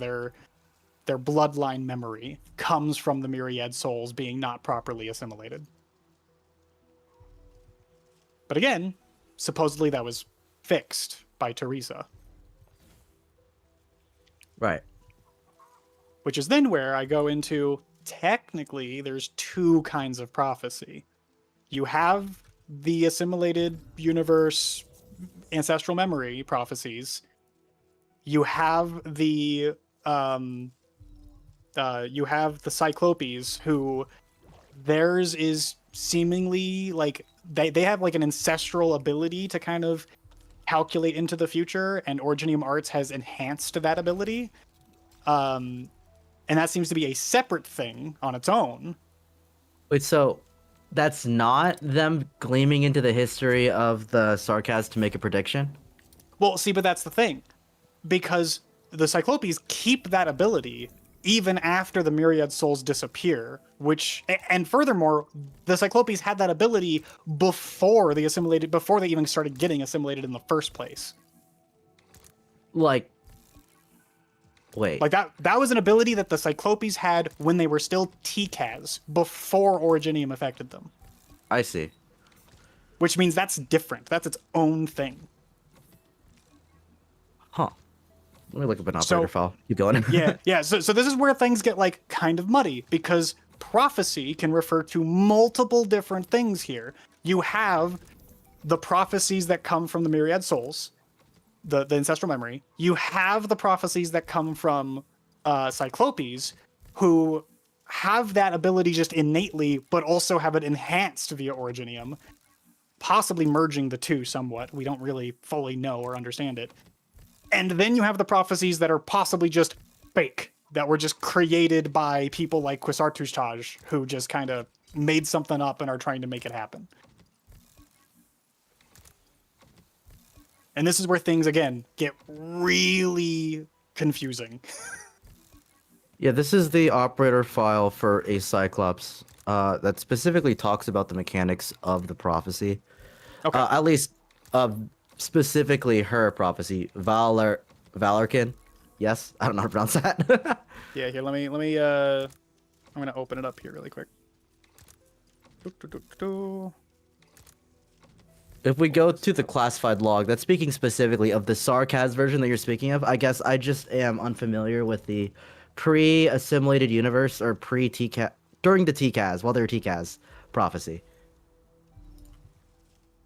Yeah.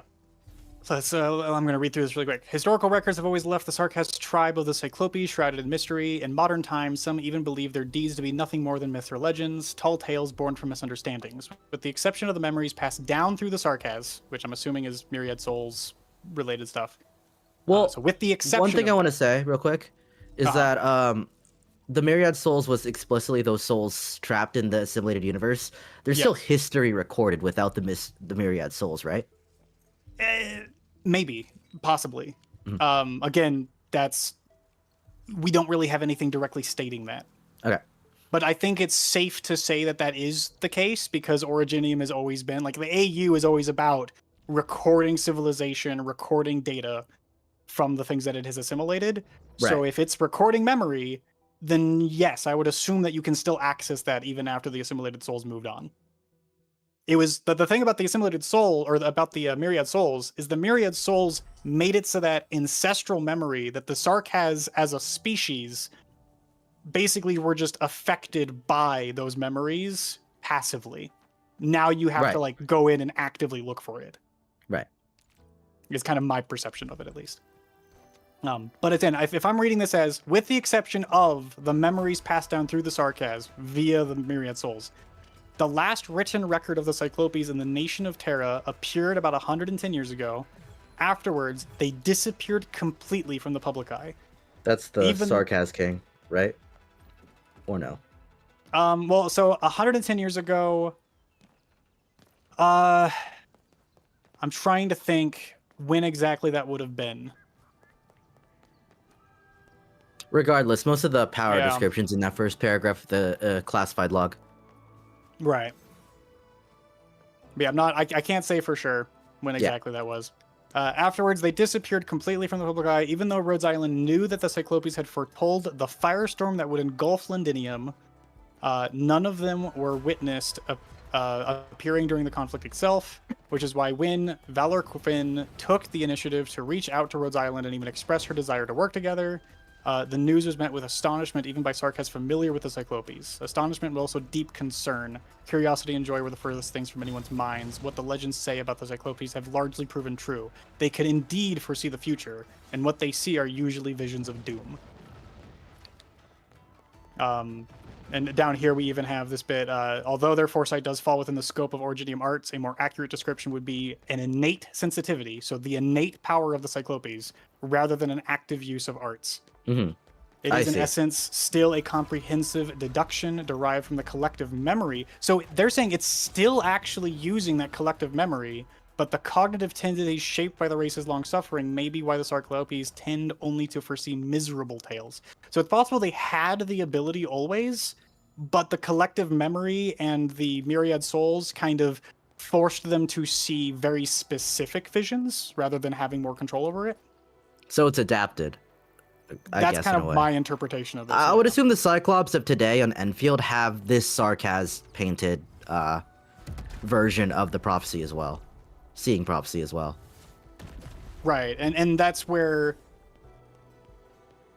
what's interesting about Seska is Seska has like created some sort of like formula for this. They have scienced the whole thing out, and they know a lot more about how it actually functions, and they now have supposedly a reliable means of gauging, or at least a more reliable means than we used to have of gauging these prophecies.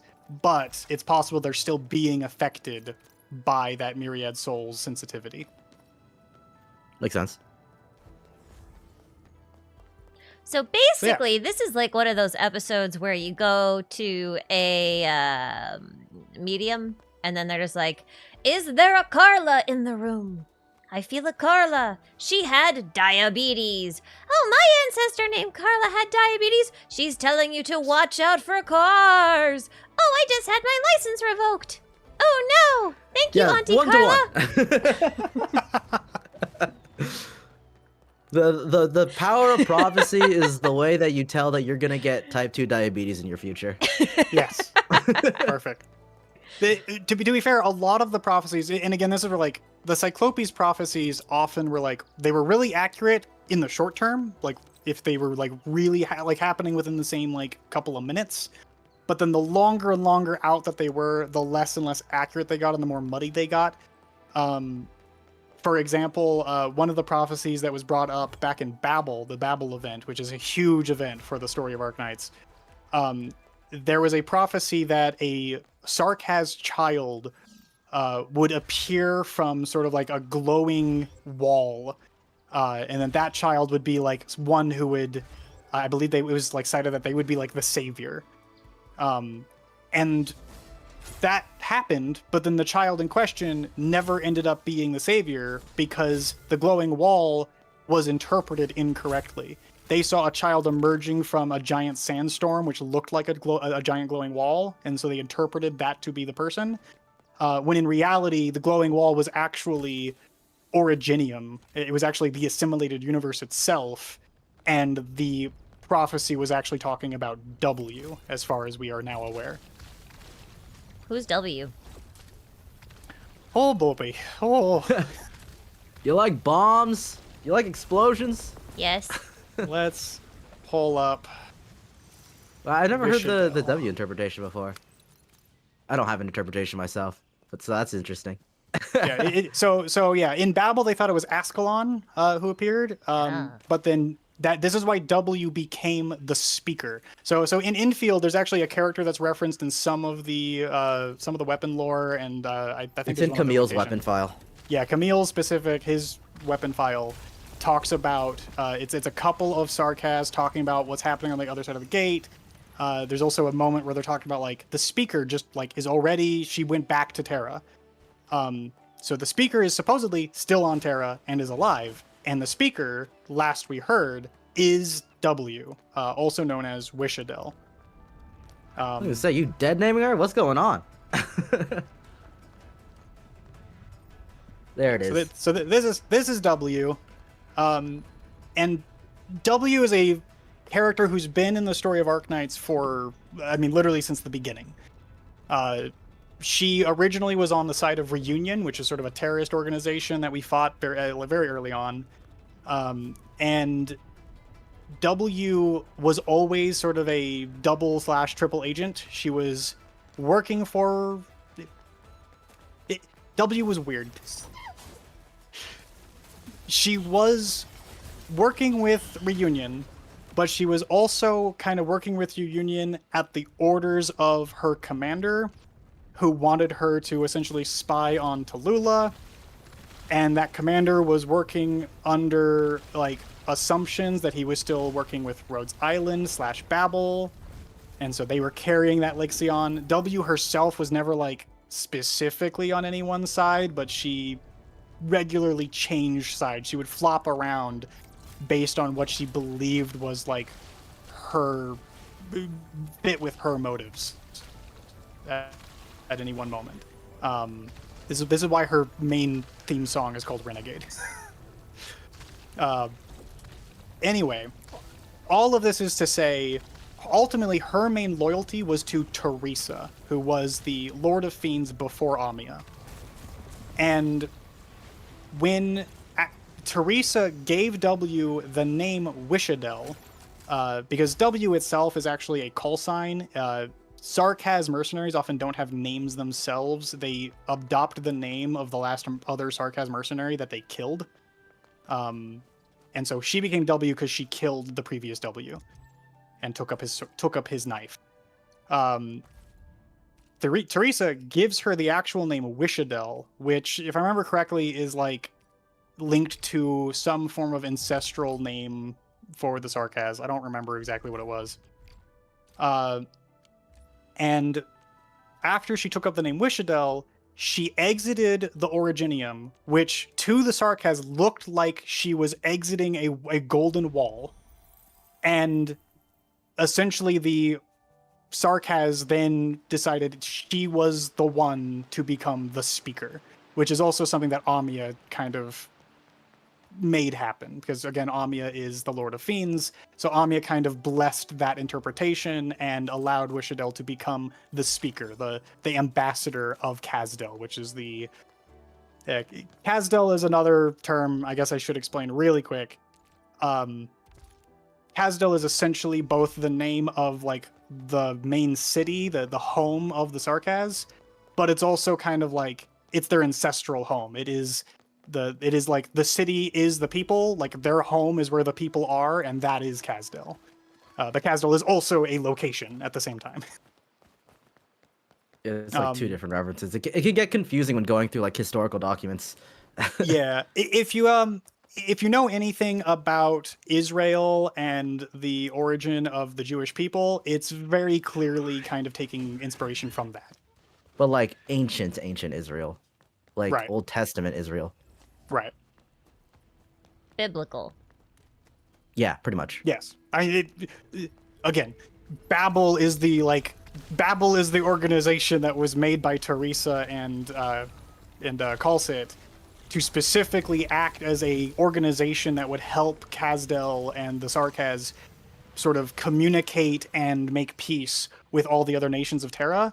Hence Tower of Babel. Hence Tower of Babel, Yeah. exactly. That's why it was named that. So it's all biblical references at the end of the day. Pretty much everything Sancta and Sarkaz are biblical in nature.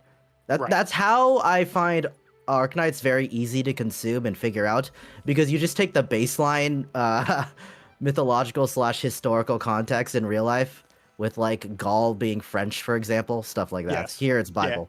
Yeah. For those who didn't know, every nation in Terra, in the original Arknights, are based off of the history or myths of a real world counterpart. So there's a lot of references you can pull that way. How convenient. Or anything else on the... sometimes And of course- incredibly annoying. Oh yeah, because sometimes they just warp things to where it's not reality. So you have to figure out where the differences are. Mm-hmm. Oh no, Hoyo Yeah, does this it's- all the time with their mythological culture smoothies. Oh yeah. I'm fairly certain almost all almost all of these games take some inspiration from real life to some degree. It just depends on how much they decide to change it for their own purposes. Yeah. The extent to which they matter. Anyway, all of this was eventually to say Originium as a whole and the assimilated universe. I know a lot of this is already recorded on the wiki. Ash, you know a lot of this. But the AU as a whole is meant to record civilization. It's meant to sort of act as a sub-dimension that keeps all of this data recorded for future generations. That was its original purpose, was to keep all this data for future civilizations so that they could continue to revive themselves every time the observers destroyed them. And then that purpose kind of got corrupted via a combination of disagreements between Priestess and Oracle, who Oracle is the origin of the Doctor. That's who the Doctor used to be. Disagreements between them. They debated on like what it should be used for, so that caused some like separation in its purpose. And then eventually, when Farchaser, the first King of Sarkaz, got a hold of it, he also changed it, and that's what caused Oripathy and cataclysms and all this other stuff. So, while the purpose itself, the original purpose, is still a thing, all these other problems kind of arose from that corruption of purpose. And that's just one precursor project. And that's just one, exactly. Because I guess now is where we talk about the Seaborn. Oh boy, the Seaborn. Let's see. Of whom are apparently able to adapt to collapsal energy and overcome it. Yeah, and there's a lot of great like online videos and stuff talking about this already, because the Seaborn are a fan favorite race. They're so popular. They're so popular. That's not a good image. That is just a splash of color. I don't even know what I was looking at. Yeah, then Rod, I don't see a lot of the images I'm looking for sitting here, so they're probably all over the place. If you go to the here we go. Oh, yeah. Here's a good one. The Firstborn. This is a good image to use. So, the Seaborn, if anyone's played Warhammer 40k, the closest comparison to the Seaborn is probably Tyranids. The idea behind the Seaborn is they were originally a group of Farenmoots. I believe 3 Farenmoots specifically. We've mainly had interactions with one, which is a Sharmala, which is, I believe, the one that is being shown right here. A Sharmala was a Farenmoot that was being experimented on by the Precursors, a separate group of Precursors from Oracle and Priestess. Oracle and Priestess were known for the Originium. There was a separate group that was known for the Seaborn, and they took a Farenmoots, underwater-specific Farenmoots, experimented on them, and were trying to figure out how to take Farenmoot power and sort of take their like DNA, their cells, and assimilate with them to allow them to basically like have infinite evolution ability, the ability to evolve rapidly enough to resist whatever it was that the observers were using to destroy them. This backfired real hard because they instead created another race entirely originating from the Farenmoots that they began with. And that Farenmoot became, like, a Sharmala itself, basically started splitting off and creating all of these, like, pieces of itself that would then assimilate other life, that would become part of a hive mind that it led. And then that hive mind just had the goal of survive, survive, survive, and adapt. Continue absorbing it, continue assimilating, and continue living as an entity. And its evolution abilities are so insane that it is quoted that the underwater species known as the Aegir, which similar to those species of the land, the Aegir were underwater animals that became humanoid via originium, seemingly, but like they also don't have any originium in their blood, so it's kind of weird. I'm still not 100% sure how that worked.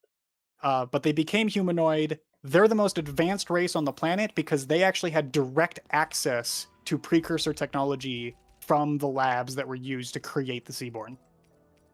They basically just reverse engineered all that. Yeah, they reverse engineered it all, so they have technology that is almost equivalent to precursor tech. And they use that. They purposely have to scale back the level of technology they use against the Seaborn, because the higher level technology they use, the more the Seaborn can adapt to it. So they talk about, like, yeah, there was a group of Seaborn, we nuked them with black hole technology, and then they adapted to black holes.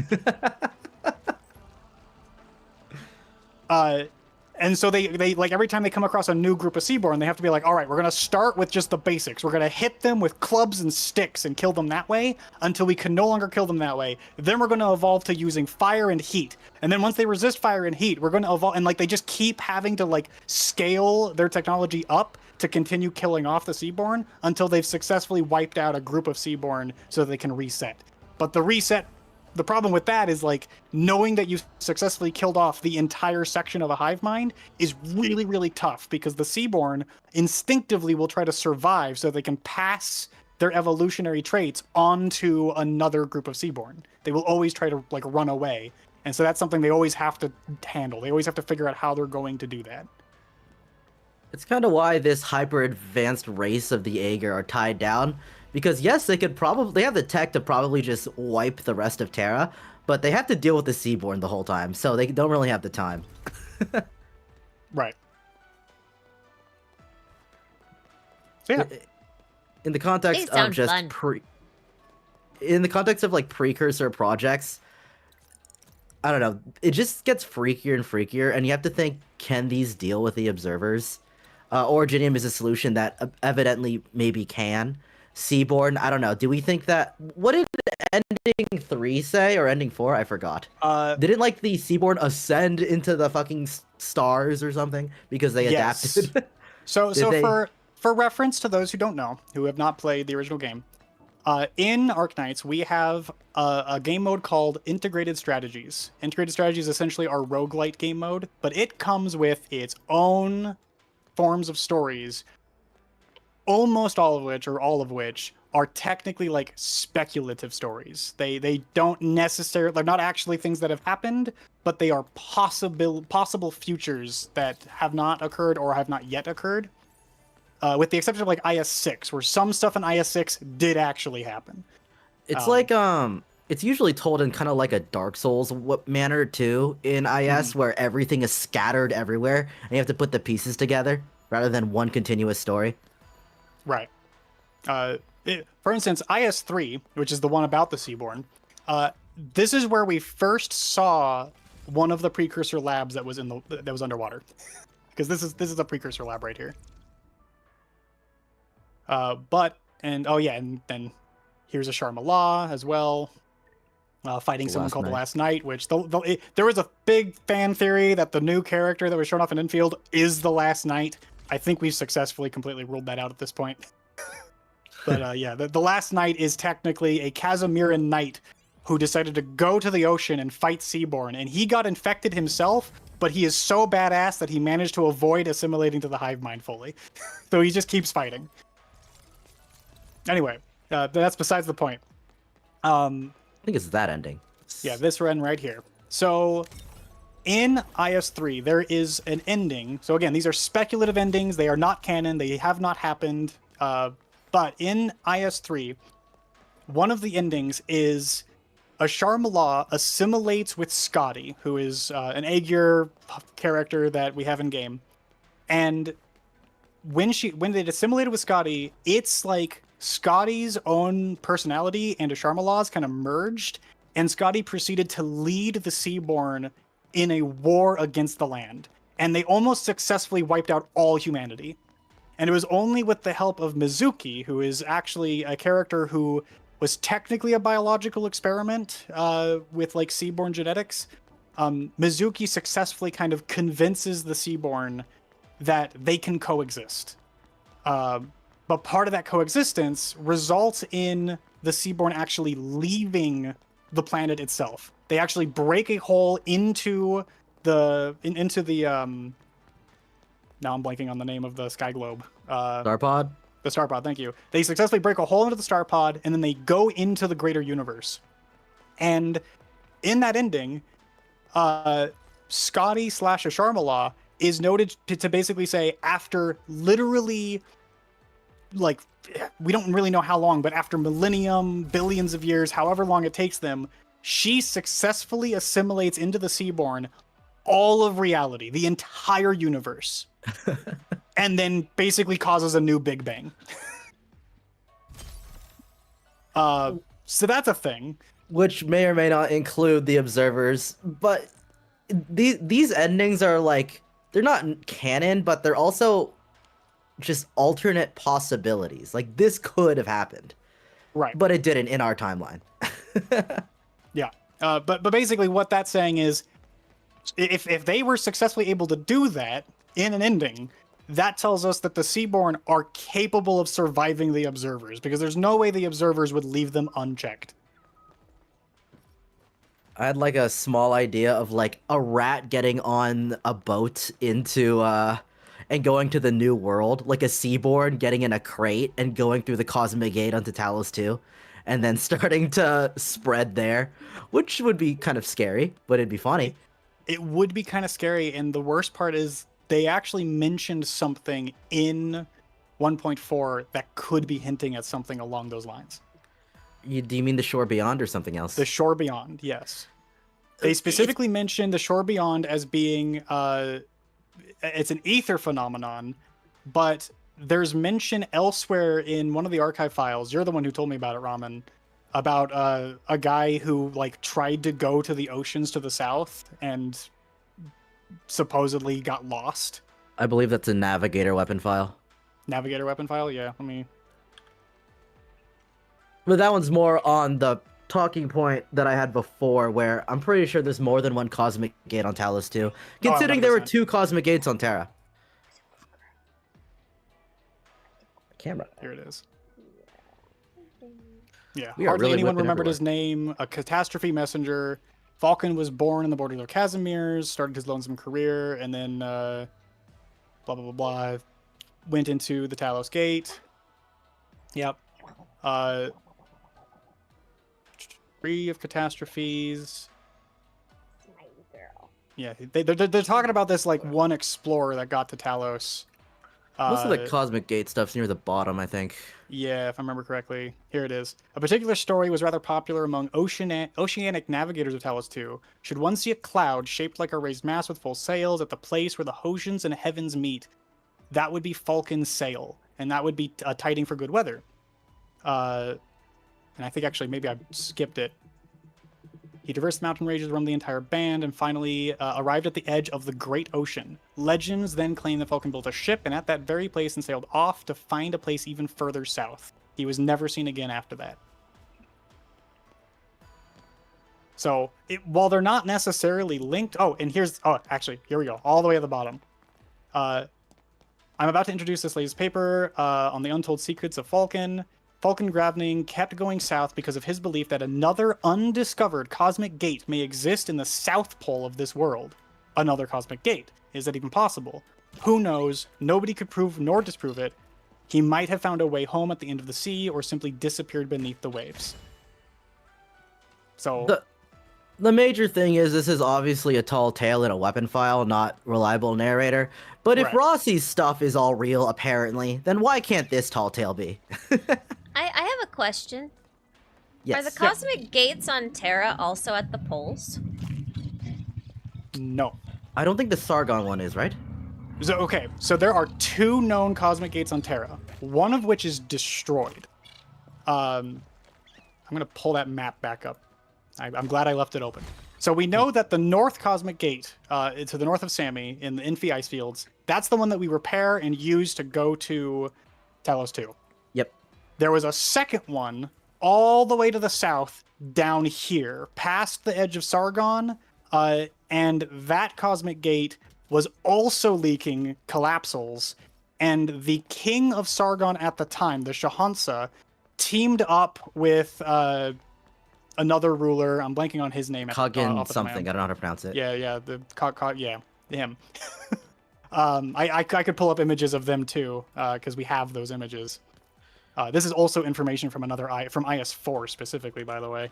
Yeah, a lot of the information we had on the collapsals for the longest time were only concentrated in this game mode, in Dark Souls style, where we had to just piece it together.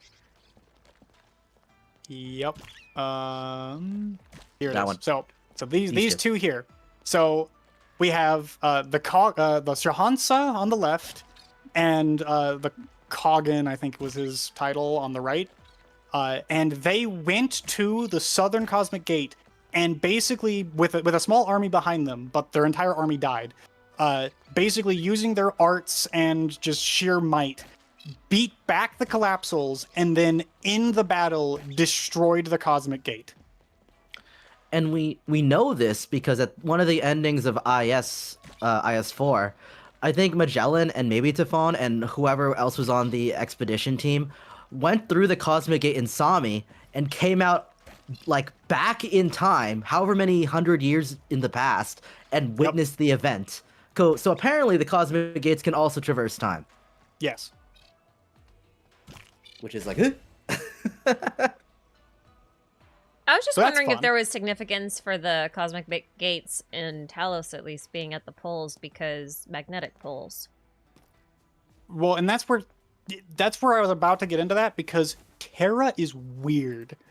To note, Terra is a supercontinent, but we also literally, supposedly, don't know what's on the other side of the planet. Let me see. It's Arknights. This is technically CN stuff, but I only need the beginning. I think it's the 6th anniversary trailer. Well, and Arknights 6th anniversary trailer. Maybe it wasn't the 6th.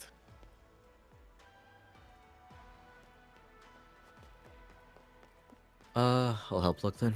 Yeah, just a second. It's maybe it was 6.5. It's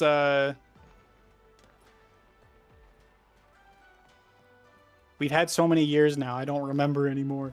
It's just all number soup at this point. Number soup. Yeah. This one here? Wait, turn the sound off for this. Oh yeah, it was this one. Okay. So, 7th anniversary. It was the 7th anniversary trailer. We got this beginning section, and this is from the perspective of Kalsit back when she was first created. So she's saying Priestess and the Doctor. This is them like working on the Originium project. This like wall here is actually them like trying to do calculations in science. The wall itself actually has a whole bunch of references. But we have this moment where we're actually seeing an orbital view of the planet of Terra. And we see the supercontinent.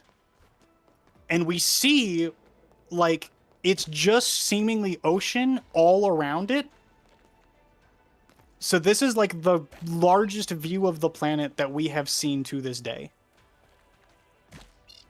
Some of it is like... And it's still only, exactly, like as someone said in my chat, it's still technically only a quarter of it. Like, there's like formations that kind of look like land, but you could also argue those are just big clouds / storms, hurricanes, whatever. So it's Yeah. like I don't even know. So this is all we know about the planet, and we don't know if like maybe the very north of Sami, the ice fields, maybe that's a North Pole, but I have no idea. We, for certain though, the south, the Sargon Cosmic Gate's not on the South Pole. It's just only on the south of the continent. And this is how we know they're not on the poles, because yeah, we could say we know the Enfi ice field is up here. If you can't see my mouse, I know it's kind of hard. Enfi ice field is in the top left here, and then down in the bottom right would be where the other gate was. But this is obviously not the poles of the planet. So, but we do know that is on, or the one on Talos 2 is on the North Pole. So the question is, would there be one on the South Pole? We haven't gone that far. We know they keep hinting about stuff outside of the civilization band, which I'm sure will be story relevant. We're just not there yet. But I could definitely see a world where you're saying with like magnetic poles and everything, where there is a cosmic gate on the south. But at least on Terra, it doesn't seem to be that way. However, is this where I now go to the concept trailer? Doesn't Chapter 15 show the hole at the back of Terra? Wait, is that a thing? Let me look. I mean, the concept trailer does. Okay, we'll go through the concept trailer. So, again for Ash, since you're not as familiar with the original game. Yep. In the original Arknights, they released these concept trailers. Now, I cannot play sound on these because they're made by the songs are made by Starset, and I would get copyrighted instantly. But they released these concept trailers, and the concept trailers are basically them showing teasers for where the story is going in the future.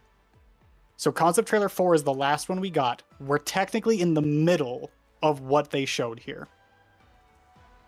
And they're usually very cryptic. So there's a lot of stuff here that we kind of have to like piece together. We don't necessarily know what's going to be true or false or anything like that. But as we have moved through the story, we've seen more and more of this concept trailer kind of come to fruition. Right here. So here, let me full screen this. So right here, we have a whole bunch of precursor sarcophagi. We know that there's actually a whole bunch of precursor sarcophagi on Terra because there was an entire tomb of them that was used to power the laser beam, the hammer that was used to punch a hole through the star pod. It was from sarcophagi that was made. This was a precursor project in of itself, right? Where they were seeing if they could basically just like live through and past any of the destruction of the universe. Unfortunately, as far as we're aware, they're all dead because the sarcophagi can extend their lifespans a lot, but they require a ton of power to do so, or a ton of power to wake them up. And even all the power they had remaining that could punch a hole through the star pod was not enough to wake them up, or they were just already dead while inside of it. Which is how we have that is why the AI that was made to monitor these things, which was an AI that was technically a clone of a precursor's brain, that is Trevor Friston. He allowed that energy to be used because he knew he wasn't going to be able to wake any of them up. So that's them all shutting down. This scene is interesting because this is this like tree looking thing with all the roots is also what Omninam, when Omninam appeared in real space, this is what Omninam ended up looking like, but upside down. Is it like had a bunch of branching stuff coming around this building that was used as like the ritual focus point. So this seems to be referencing Originium in some way.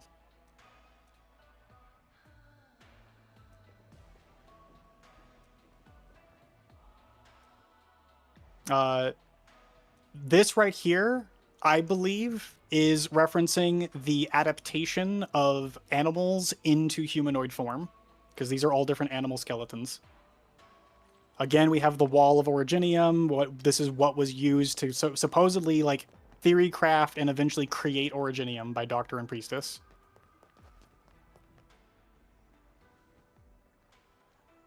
Looks out into the ocean. I think it's partly aft of this. Okay. This is chapter 15 stuff, where just Priestess appears. We have the sarcophagus again. This is specifically the sarcophagus of that the doctor was using at the time. Speaking of which, I don't think we ever got into the linchpin. I'm not sure. I've been holding off on that. The linchpins, it's a massive thing. Okay, here's where I really wanted to get. Okay. It only shows up for a brief glimpse. All right. You once promised that when their afterglow next fell upon Terra, you would catch that beam of light for me. We have a moment, and I gotta use frame by frame because it literally flashes by so fast. We have a Greek statue. Now this, to me, didn't mean much when I first saw it. But then Enfield 1.4 came out and we fought Alikrios. The fact that we have a Greek statue that the only other reference to the Greeks that we have in Arknights is Minos, and Minos has nothing to do with the precursors. Which inherently is so confusing to me. it is so confusing. But we have Alikrios, who takes the form of seemingly like a Greek statue, a living Greek statue, a warrior and a gardener. And we have here a statue that shows up on screen that it's a very similar style with the words, "You once promised that when their afterglow next fell upon Terra, you would catch that beam of light for me." Which would assumingly be from Priestess, I believe. I think it's too nebulous to say. It's very nebulous, and I'm definitely like pushing stuff in that direction myself because I'm starting to buy into that theory that we might be seeing a link between the Foundation and the future of Arknights.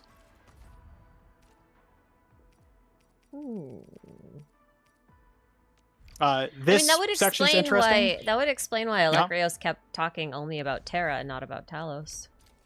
Right, because I think the Foundation wants Terra specifically. The Terrans that are on Talos are just kind of like them going, "Oh hey, you brought us a gift. Hey, you brought us our property. Thank you." Hey, that's our experiment. Hey, what's up? But they want all of Terra ultimately. This page here, we have 3 kind of like pillars with numbers that go up and then immediately drop to 0. And then it culminates in Calcid. I think the 3 pillars are representing each of the prime originiums, each of the veins. And the numbers going down to 0 is a sign that originium is propagating, but then suddenly collapsing. Because we know in the current story of Arknights, this is what's actively happening right now in the story. Priestess, for whatever reason, is like preventing the growth of originium from the veins right now for some unknown reason.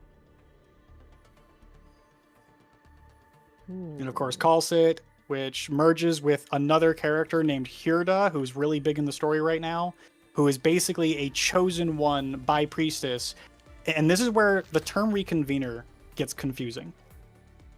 Reconveners, we know, are people that were assimilated and then brought back to real space via the ether corruption.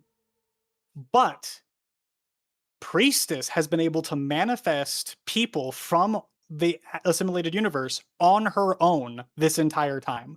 Hirda is a person who got assimilated, and then Priestess brought her back into real space with her own power. And that is why when people are like, "Oh, well, you know, Endman cannot possibly be a Reconvener because the first Reconvener was after Endman was born." But that doesn't necessarily mean he's not an Originium creation. That doesn't mean he's not from an assimilated universe. Priestess has been able to do that from the beginning. I mean, Warfarn's doing it right now. Yeah, people are telling me that this is monster, so I might have the wrong thing. But the Hirda thing still stands. Yeah, the Hirda thing is real. I believe it was... Do y'all remember, did Warford physically, like, explicitly try to make observers, or did it just happen and she got freaked out? I'm trying to remember. Observers or Reconveners? Sorry, Reconveners. Yeah, so what we know is the first Reconvener manifested on their own while Warfarin was kind of like trying to learn more about like how the corruption was affecting the First Originium.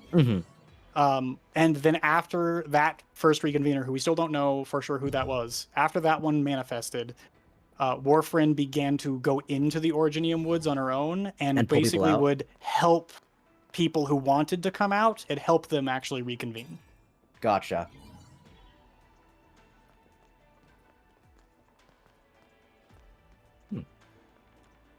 This is all parts of different events that have already happened. Seaborn again.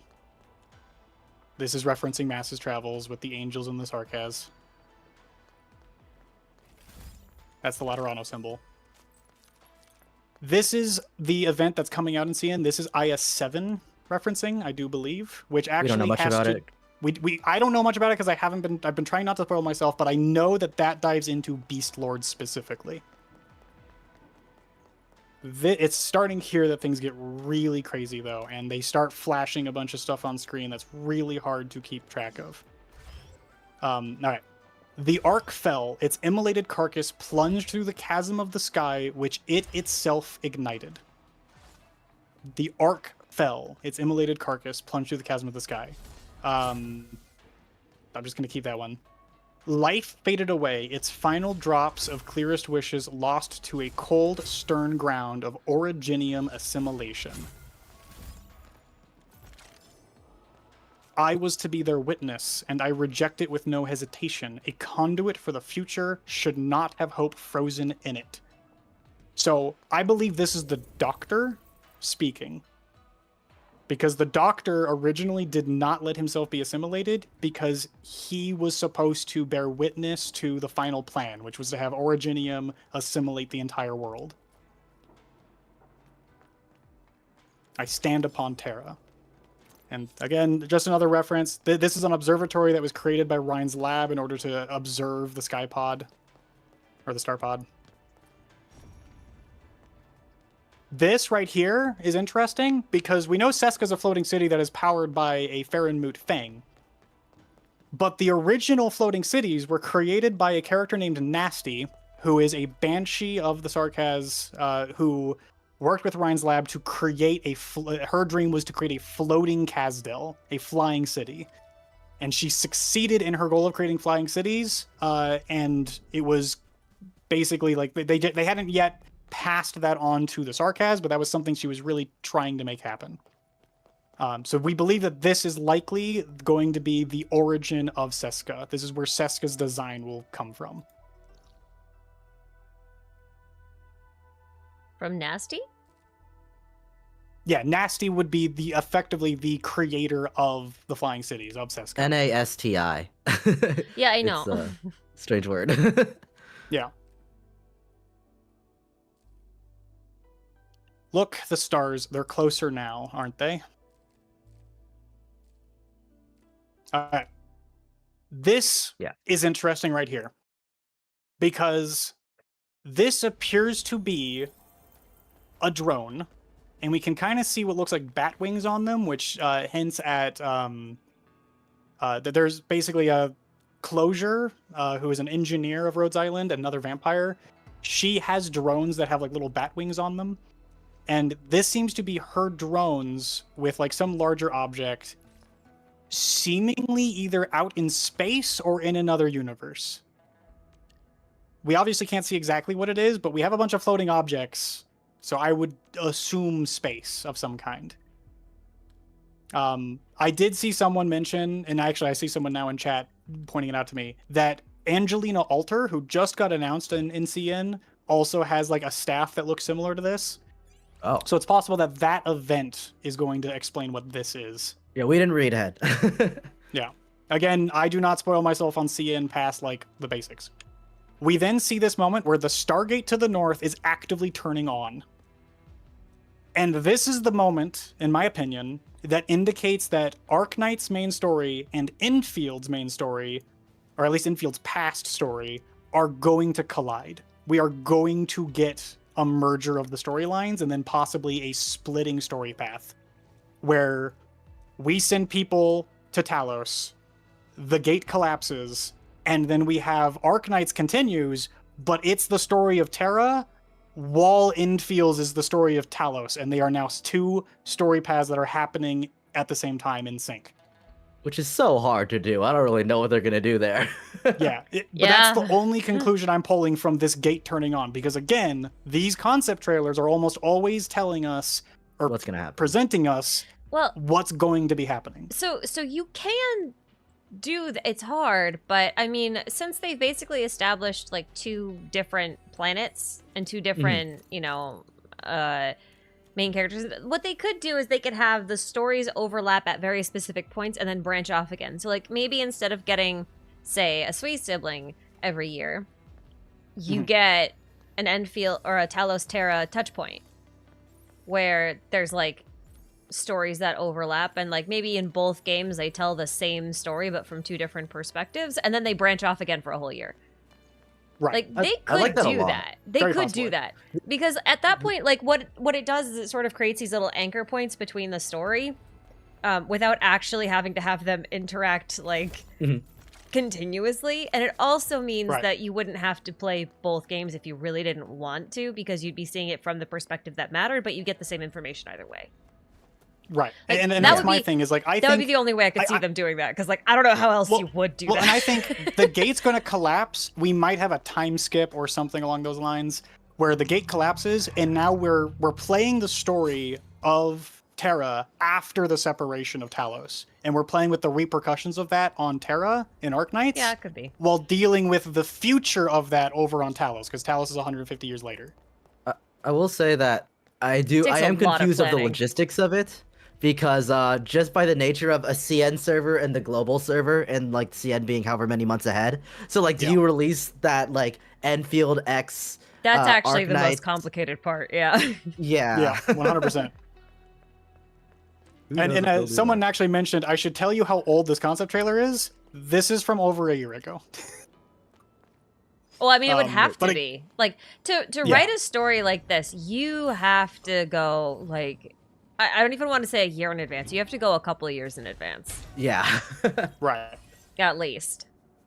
Well, and we've known for a while, back when Arknights was first being written and we were first getting the Arknights storyline kind of presented to us in the betas of the OG Arknights, we knew they had most of the world and a lot of the like general story plots already planned out ahead of time.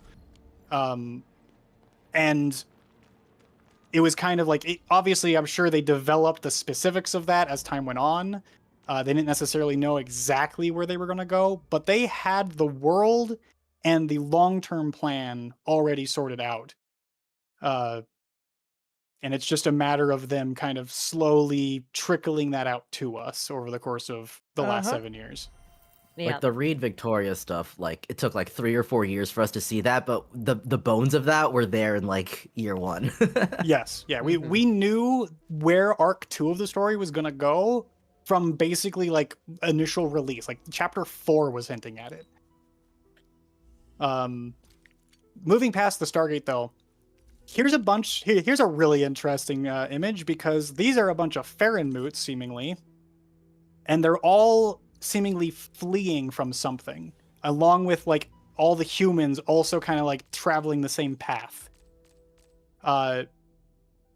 There is a theory, and I'm not the one responsible for this, but I don't know who actually started this theory, but there's a theory that the future of the game and the reason why we're kind of going to Talos is to flee from either the Seaborn themselves, possibly now trying to enact their plan, or like assimilation of the world, or it is like Originium is like causing the world to collapse, and they're having to go to the Stargate to flee, with like all the Farron moots themselves basically trying to protect the people that still remain.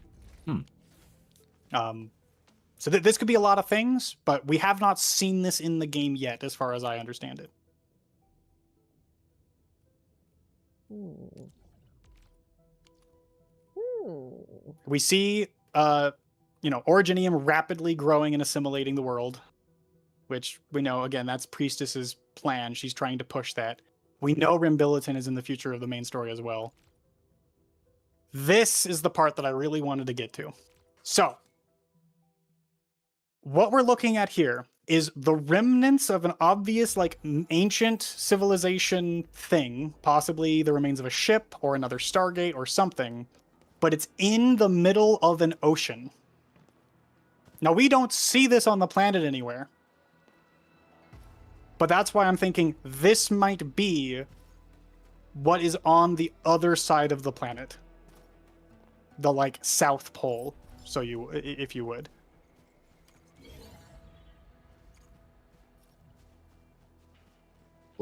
Like, this is the remnants of a precursor ship. Either a massive precursor ship or some other construct that they were working on. There is a note earlier where they said, like, an arc. The arc fell and the sky lit ablaze. This might be the quote-unquote arc. I guess it could be either or, but when I read that, I assumed it was the original Rhodes Island, like, precursor starship.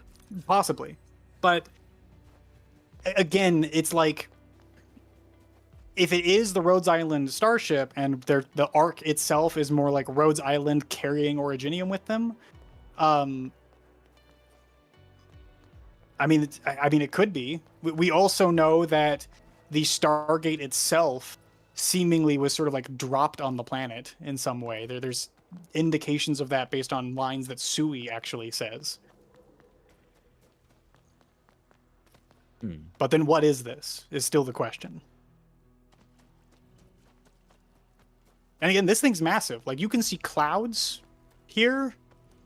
Like, this thing is enormous. Like, this is easily, like, the size of a continent in and of itself.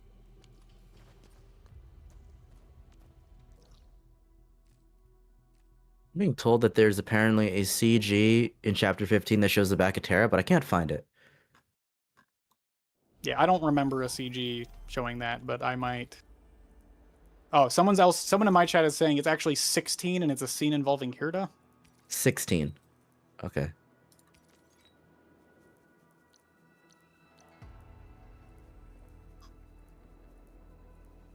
Well, I can't help you. I got nothing.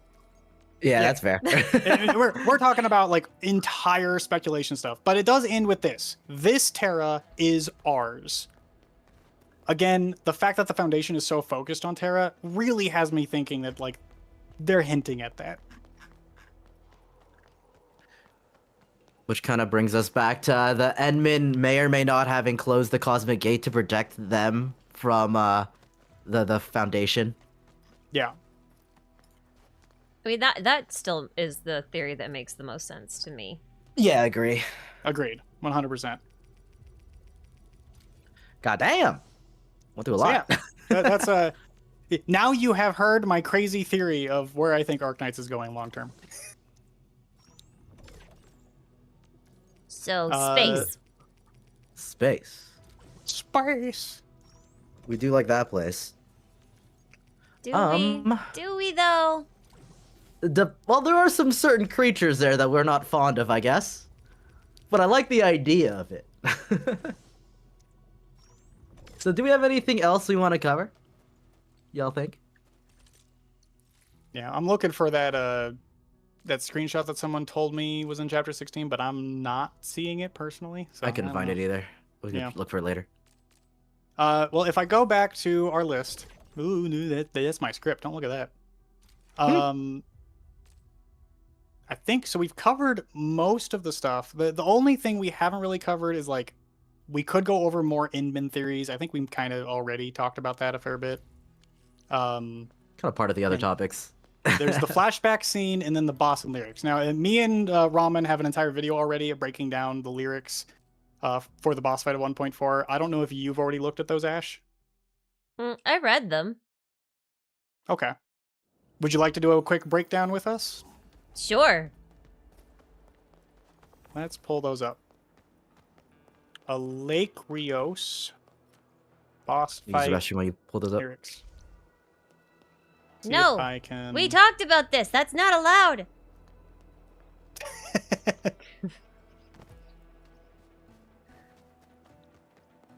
I believe Linz just has them in here already. He has disobeyed. Here we go. Yeah. So Lynn's luckily has the lyrics just added right here. No, I don't. Close that. All right. Okay. Well, and I'll just proceed because again, me and Ramen have already kind of gone over this.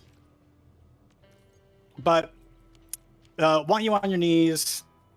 Buried love grows teeth. 1,000 stars weeping. I want you on your knees. I'm pretty sure that is just the boss kind of talking to Inman, because Inman has denied him. This you part, so think if I Alecrios cannot... wants to bring Endman to his knees to well, make him so submit? That's yeah, like, but that's the thing. So Alecrios wants the Endman, and Alecrios has like that line during the phase transition of the boss fight where he's like, I will guide kin. I will light myself ablaze to guide kin on their proper path, or something along those lines. So he, like, even though the Endman has denied him, he still wants the Endman to pick up the mantle that, based on Alecrios' understanding, the Endman should be taking.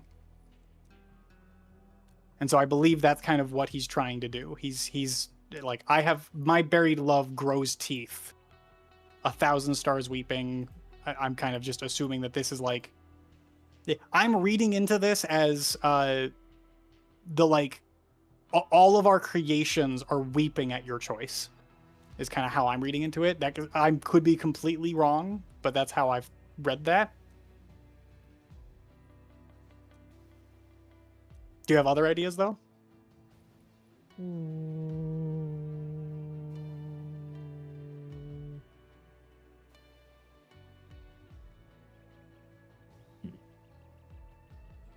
I mean,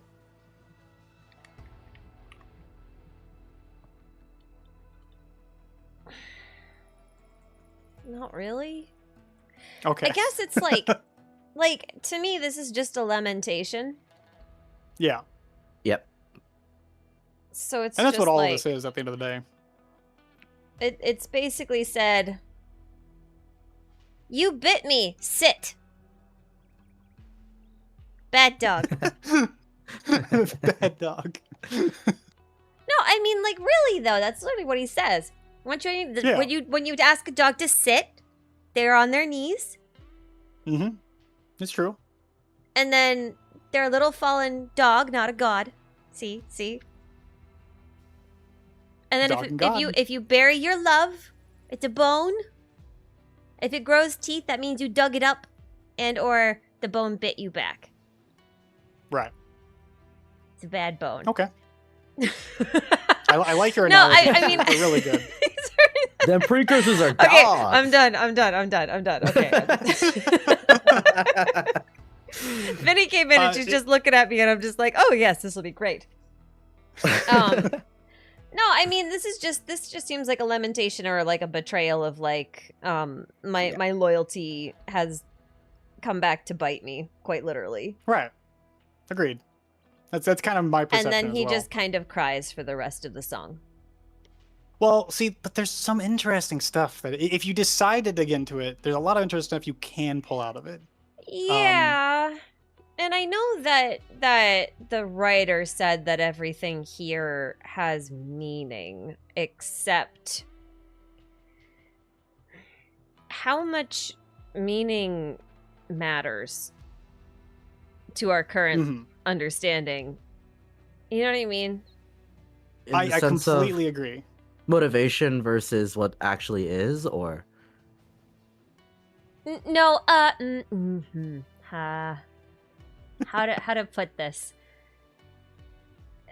You know how like sometimes you'll be told one thing, or you'll hear a prophecy and it means one thing. You think it means one thing, but then so you interpret it one way, and then you get to the future when the prophecy is supposed to happen, and you realize that other things are happening, and you're like, oh shit, I misinterpreted all of this. But so it's not like the words didn't have meaning, it's that they don't mean anything to you yet, because you don't have the information to inform yourself on the do you know what I mean? Right. Like, I guess my question is, do we have enough information currently to which we can actually derive something meaningful from this?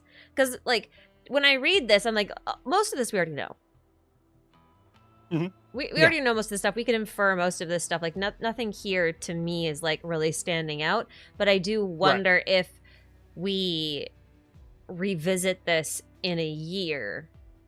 Right. Well, just like we did with the change? concept trailer, where we didn't have any context for the concept trailer, but now we can go back to it and actually, like, we know what some of the concept trailer was pointing out.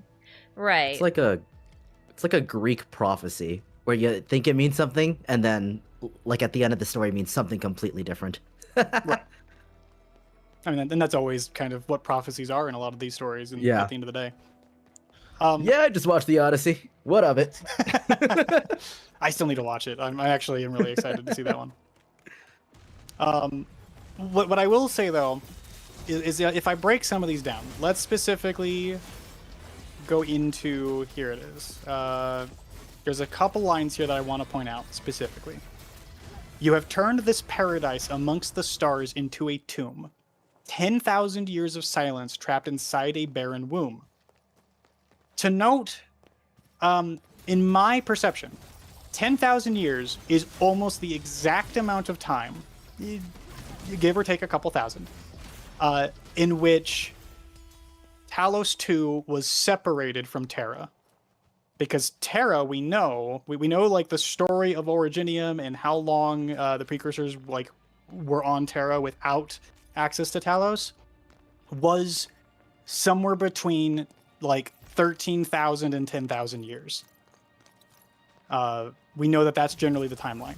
So if we assume that this is referencing how long Talos was separated from Terra, then we can say you have turned this paradise, Talos, among the stars into a tomb, because all the precursors on Talos are either dead or trapped inside of sarcophagi. 10,000 years of silence from not being able to hear anything back from Terra, trapped inside a barren womb. Also referencing Talos, because we know that most of the races, all the elders and the ancients, which are basically all the non-Sarkaz people on Terra, they all originated as animals from Talos 2. So Talos 2 is the source of life in that way. So this line specifically, it to me seems pretty straightforward in what it's actually saying. Are there any... Do you disagree with that conclusion? Yes. Perfect. How do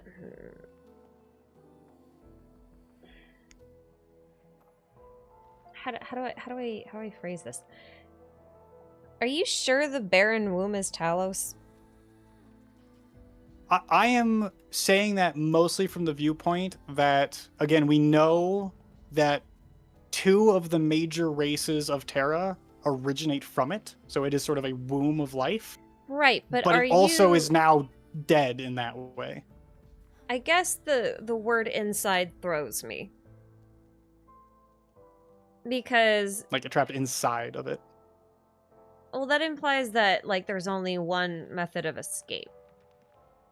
So, if 10,000 years of silence trapped inside a barren womb, if your womb is Talos, that's saying that you've been trapped inside Talos for 10,000 years.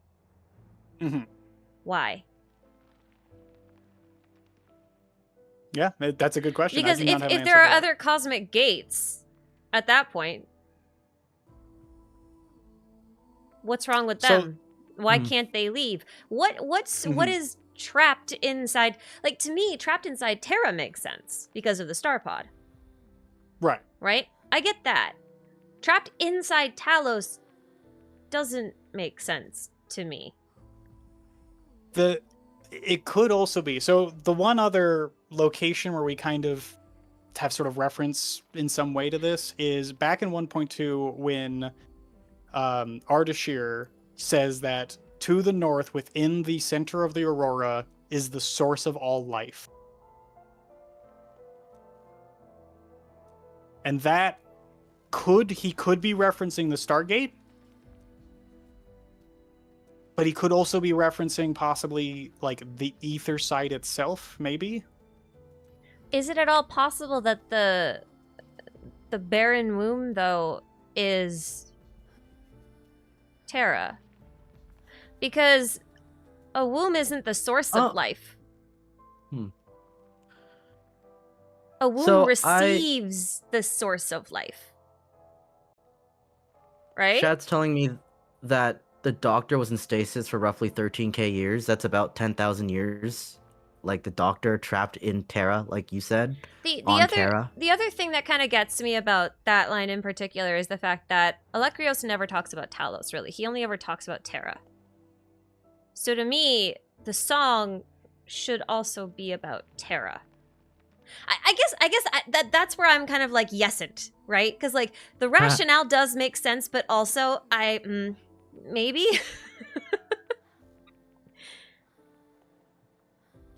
Yeah, no, and that's a fair point.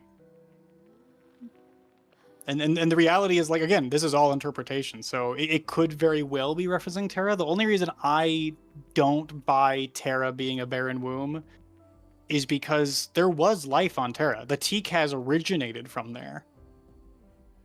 We know that the Farron moods were also there, and they kind of helped make Terra hospitable in the first place.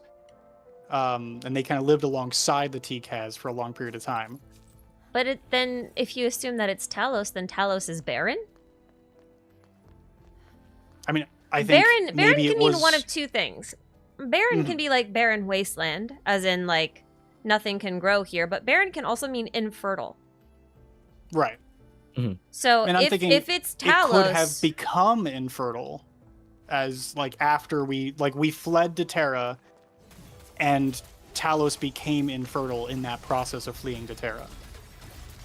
Or the observers scorched it, as like scorched all life from the planet.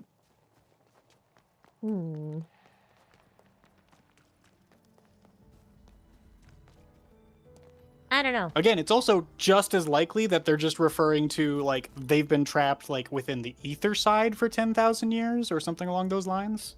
But that doesn't make as much sense to me either, because the 150 years thing. Yeah, the 100, like the Foundations supposedly have been inside the ether side for 150 years because the Endmen put them there, based on what we now know. Yes. Well, some of them.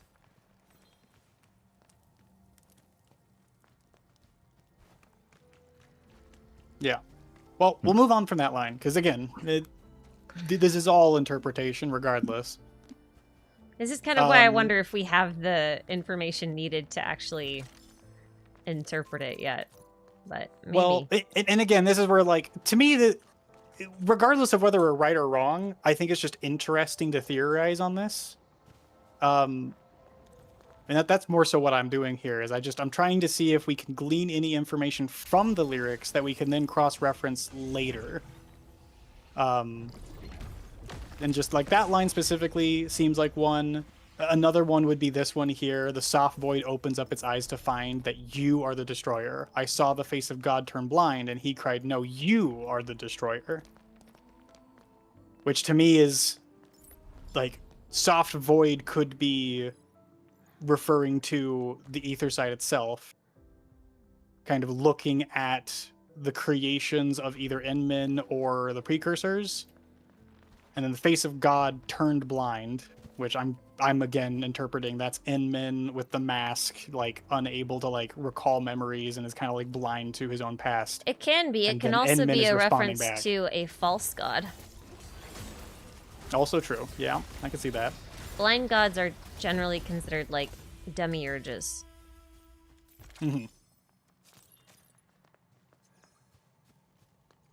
That's all. Okay.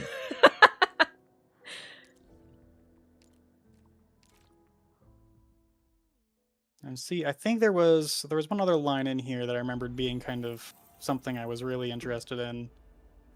Obviously, this is just like he's like, yeah, my God denied who I am, so I'm gonna burn with the will of the damned. That's just, yeah. The dog being mad.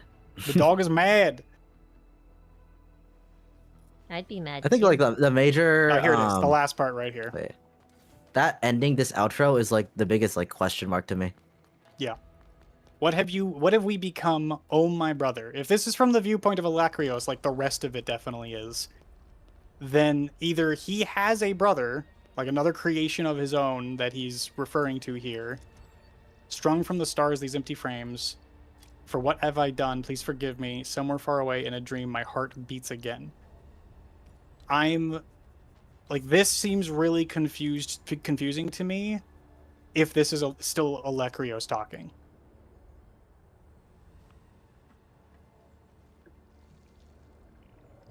But it could just be like, what have we done, oh my brother, referring to like maybe other creations, and these empty frames are like, maybe he's a statue, but he is like an entity who was inhabiting the statue. Again, very speculative. I'm not expecting this to be true in any capacity, but It could. I just found that really interesting. Could also be Young Death, but also either way, either interpretation, this is all too nebulous. We have too little information to make anything out of it. I'm actually leaning towards this being Young Death, regardless, because again, if it's like, we know Young Death refers to the Inman as her brother. So what have we become, oh my brother, strung from the stars, these empty frames? If her body and the Inman's body are clones or constructs created to possess the minds, like the minds of precursors inhabit these empty frames, I think that would then make sense. But again, yeah, you're right. We don't have enough information to truly know for sure. I just think that's an interesting evaluation. Makes sense. Yeah. Anyway, we've now covered that. The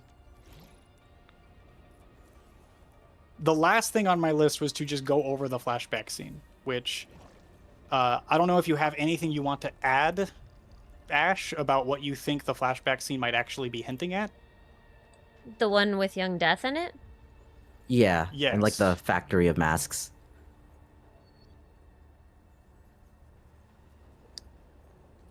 I mean... HSR? If you take it metaphorically, I think it's more of like a, the masks become less literal, like they're not actually masks, but they might just represent iterations of the Endman. That's exactly where I'm at. How many of you did I try to make before we actually made a functional one? Alternatively, you could say, how many lives did you have to live before Right. this one? How many times have you lived and died? How many times have you tried and failed? Because, like, here's one thing.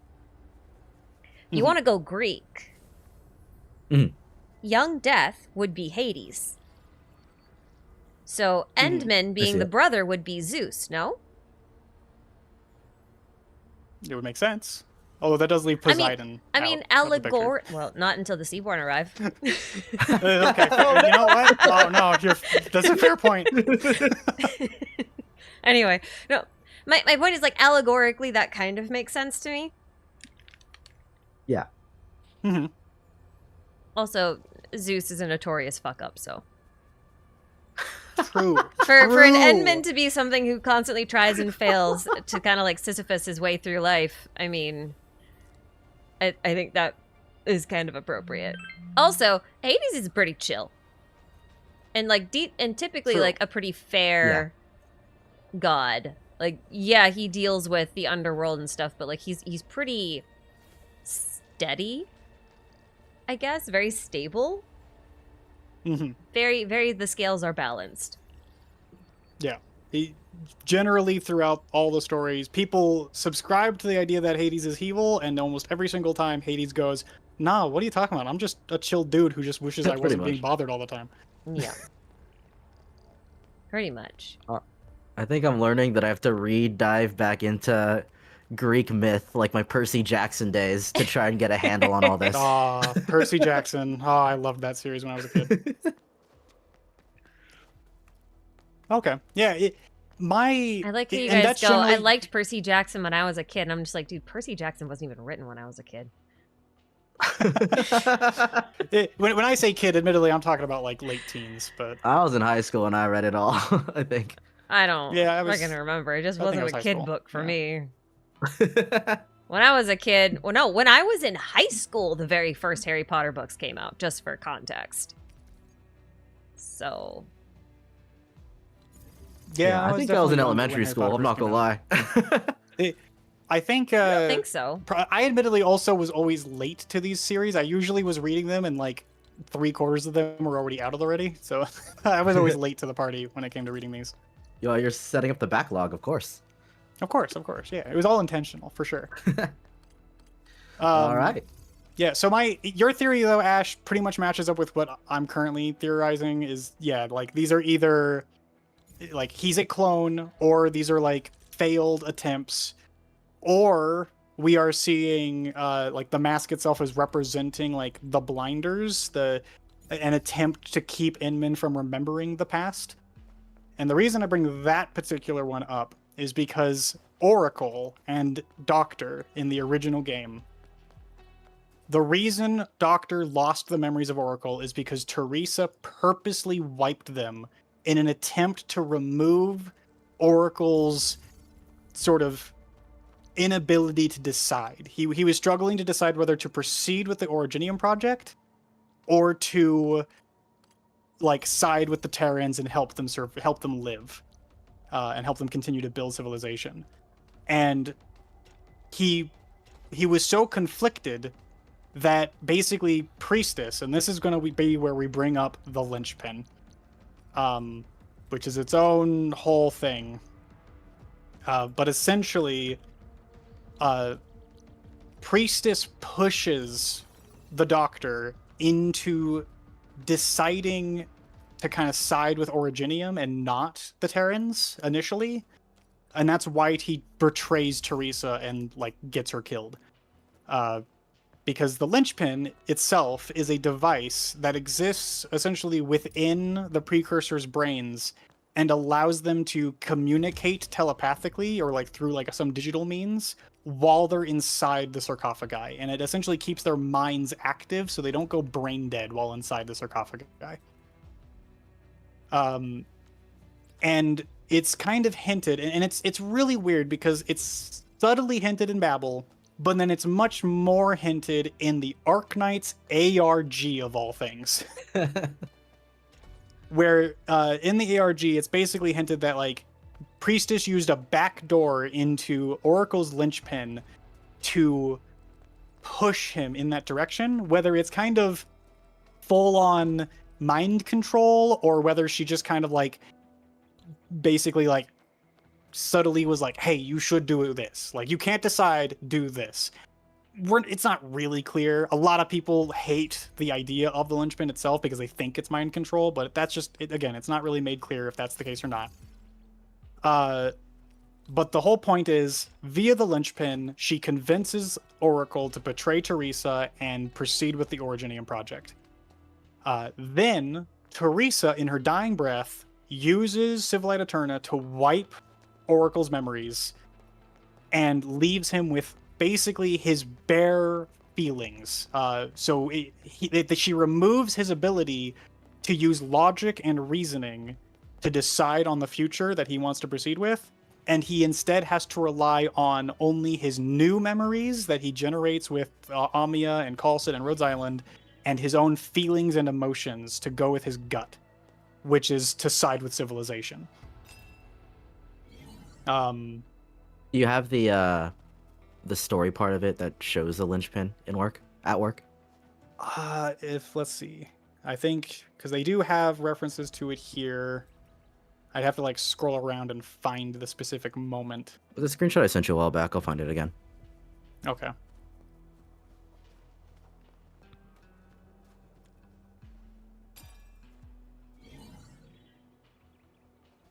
The unfortunate thing is, like, again, with the way that the story's told, there's just an enormous amount of text where it's kind of leading up to the moment, and so there's a lot of like flashbacks here of Oracle talking to Priestess, as well as, and it goes back and forth between that and all these other discussions. It's like, here's one. Priestess. I understand your dilemma. Our debates are far beyond what those little life forms known as humans could participate in. But this is the only way. You and I both know that much. If, perhaps, we still have time for its return, it being the observers, we can envision things together, achieve them together, describe anything and everything within the boundaries of the universe together. I hope that in those fragile moments, you will always stand by my side. You will, won't you? So this would be like Priestess, like bringing back memories of their debates, being like, this is the path forward. This is what will buy us time to further consider the future options we have.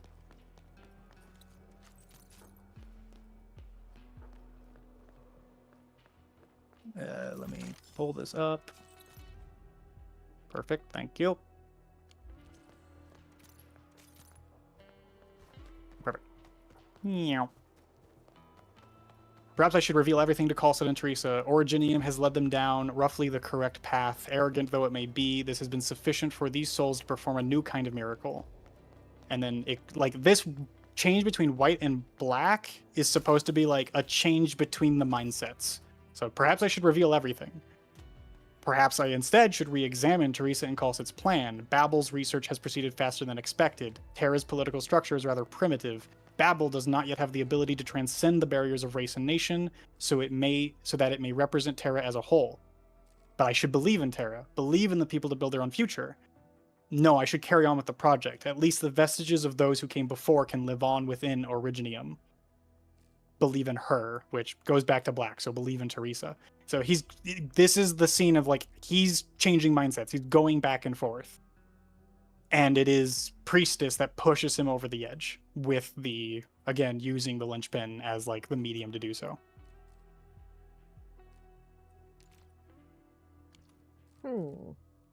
So, and again, like, this is where the whole, like, our current storyline is still very nebulous. We don't know where it's going to go. Also, this is interesting because, again, that's Stargate right there. This is what we see every time we go into a flashback sequence with Priestess. But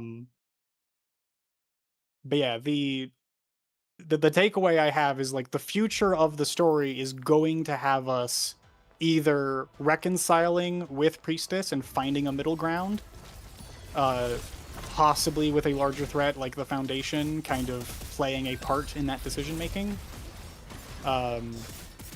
or we're going to sort of have to tell Priestess no, like, we refuse and we're going to lock you out, and then she's going to be possibly leading the Foundation in the future, is kind of the two paths I'm seeing in front of us.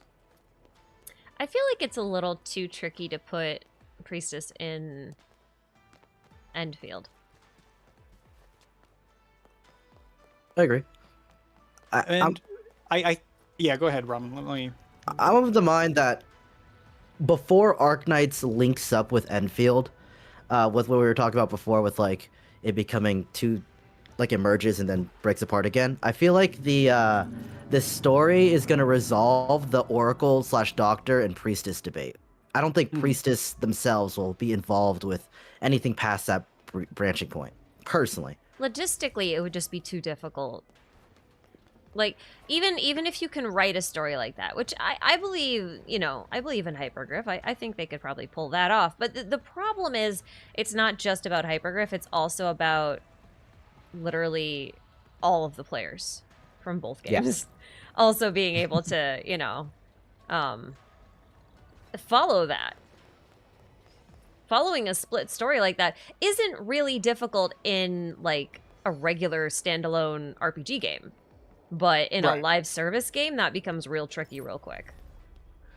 2 forever games going on forever with infinite lore. Yeah.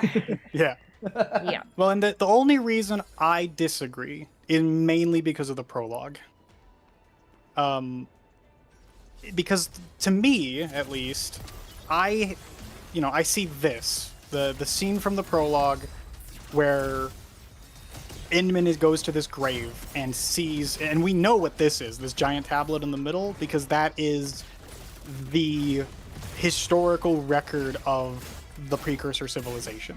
This is something that was left behind by the precursors. It's something that is shown Priestess directly, actively like protects and interacts with. It's something that they see within Civilite Eterna. This thing shows up multiple times. The graveyard of civilization, as someone in chat so well put it. And the fact that this is here, and this guy just runs past it. Oh man, what an awful video to pull up. I'm so mad at that guy now. I mean, just in general, I feel like, are you saying that this is Priestess's influence? Because I feel like this is just like the vestiges of what remains. You know what I mean? Like after the fact. So what I'm saying is, I think whether Priestess is directly involved in Enfield story or not, I think her effects on the world, at least, are still present. And we're going to be seeing that more and more as the game goes on, in my opinion. Sure. And I think Inman is directly related to that. I think there's a very good chance that Inman is either a homunculus style entity, born of like the union of Doctor and Priestess, like their agreement to create something, which would be how, in my mind, you could continue the story of Arknights while still having the Doctor there, and you could continue the story of Enfield with a character with the Doctor's memories. Because that's the other thing. This, to me, tells me Inman has the memories of the Doctor. I don't think there's any refuting that, in my opinion. Because the entire prologue is you going through Teresa. Memories, and you remember Teresa. Like this flower here, this legacy, a tomb, a lonely soul, never meant to bear such burdens, is directly referencing Teresa and the Doctor's relationship with Teresa. Same with the Patriot statue, I guess. How would the Enman even know without that, How would right? the Inman know who Patriot is? Yeah. Exactly. Where is that? That was a little further ahead here.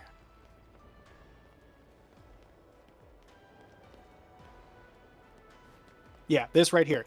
That's Patriot. That's the last Wendigo, who again was one of our first major one of the first major blockages that we had in the story. He was one of the first major combatants we had to fight, and he's the one who connected with the Myriad Souls and introduced prophecy to us for the first time. And we know that he technically wanted, long term, he wanted the betterment of the Sarkaz. So it makes some sense that now, if we manage to reconcile, we manage to sort of find a way forward, the remnants of Buldrakus T or Patriot would be wanting to help us. And if this is the assimilated universe, well, Buldrakus T was assimilated. He was infected and actively died because of his infection. So it would make sense that he would be there. And Inman very clearly says, even you have decided to help me. Inman knows who that is. I think all I'm just saying is that everything that culminates into this with the Enman and Priestess handshaking and the Enman being created / getting the Doctor's memories or whatever, that's going to be resolved before Enfield and the OG Arknights meets up. You know what I mean? Possibly. Because I wouldn't want... I haven't even speculated on that specifically, but yeah. Speaking of resolved, though, Mhm. I gotta go. Yeah. Yeah, it's been a while. Fair enough. I gotta go, man. Oh yeah. This is, I think, this is Mostly as good a time to end as any. It's kind of fun. I need to go to the hardware store, and they close at 5 around here. Ooh. Oh, they close at 5, really? Welcome to living in the middle of nowhere.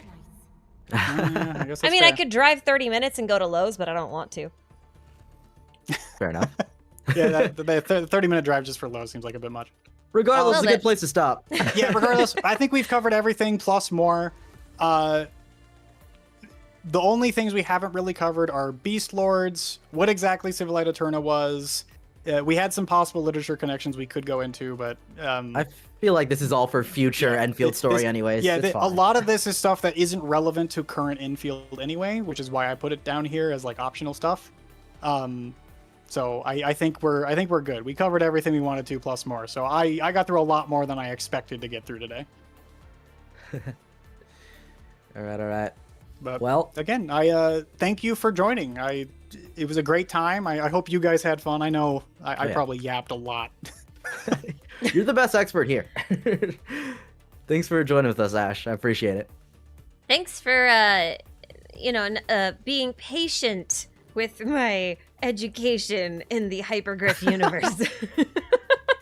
Because that's basically entry like, course. the first half of the stream I can comment because it's like, Enfield stuff and I'm a little more familiar with it. But when it comes to the deep lore, it's just I'm just in lore school.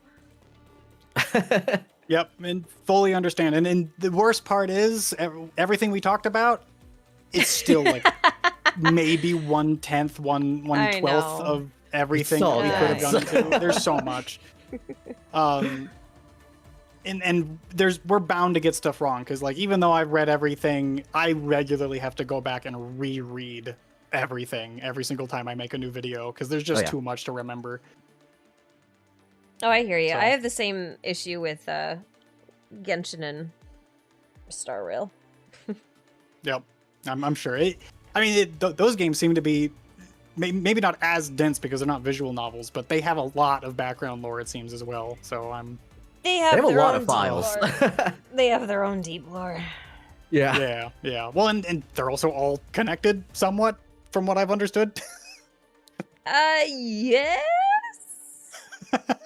Is this another yesent?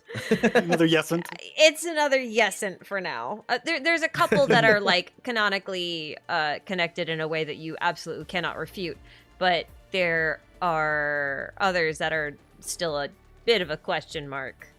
So we'll see. Yep. Gotcha. Well, hey, maybe in the future, you can do what I just did with you, but for The reverse? Hoyo stuff. Yeah, That sounds fun. Oh, God. I can take notes and learn about Hoyo stuff. I feel like I would be doing you a disservice to do that because no one should have to dive into that. I should not subject anyone else to this insanity. Look, I subject myself to this stuff all the time. I did it with Arknights. I do it for Fate. Yeah. If we did Fate, we can do it all. Let's be real. Yeah, for whatever reason, I love subjecting myself to ridiculously complicated world building. So that just sounds fun to me. I mean, it's your funeral, but okay. And it will be one. All right, well, thanks for doing this. This was fun. I learned a lot. I hope everyone else did. And Yeah, hopefully all the viewers had fun. I hope so. we should probably do this again when the next super lore dense chapter drops. We'll keep the next one shorter. Well, want to do 4 hours again? We always say that, but it never happens. But whatever. It does never happen. I've done so many of these podcasts on multiple different channels at this point, and you're right. It always goes long. But yeah, maybe when we next have a really big major patch with a lore drop that we really want to talk about, we can plan another podcast. We'll plan out a bit more of a concise points to talk about, and we'll see how it goes. I assume it'll be a 2.0 or something. I mean, no. I mean, it'll be before 2.0. Yeah, with Typhon coming out, I'm thinking Typhon will have a lot of lore drops. I'm hoping Typhon will have a lot of lore drops. I'm getting ahead of myself and rereading all her lore. Right. So if we're correct about that, if she does, then maybe that's when we'll do the next one. But yeah, I had fun, and I hope you guys had fun. I had fun. Oh yeah. I got a whole map explored. All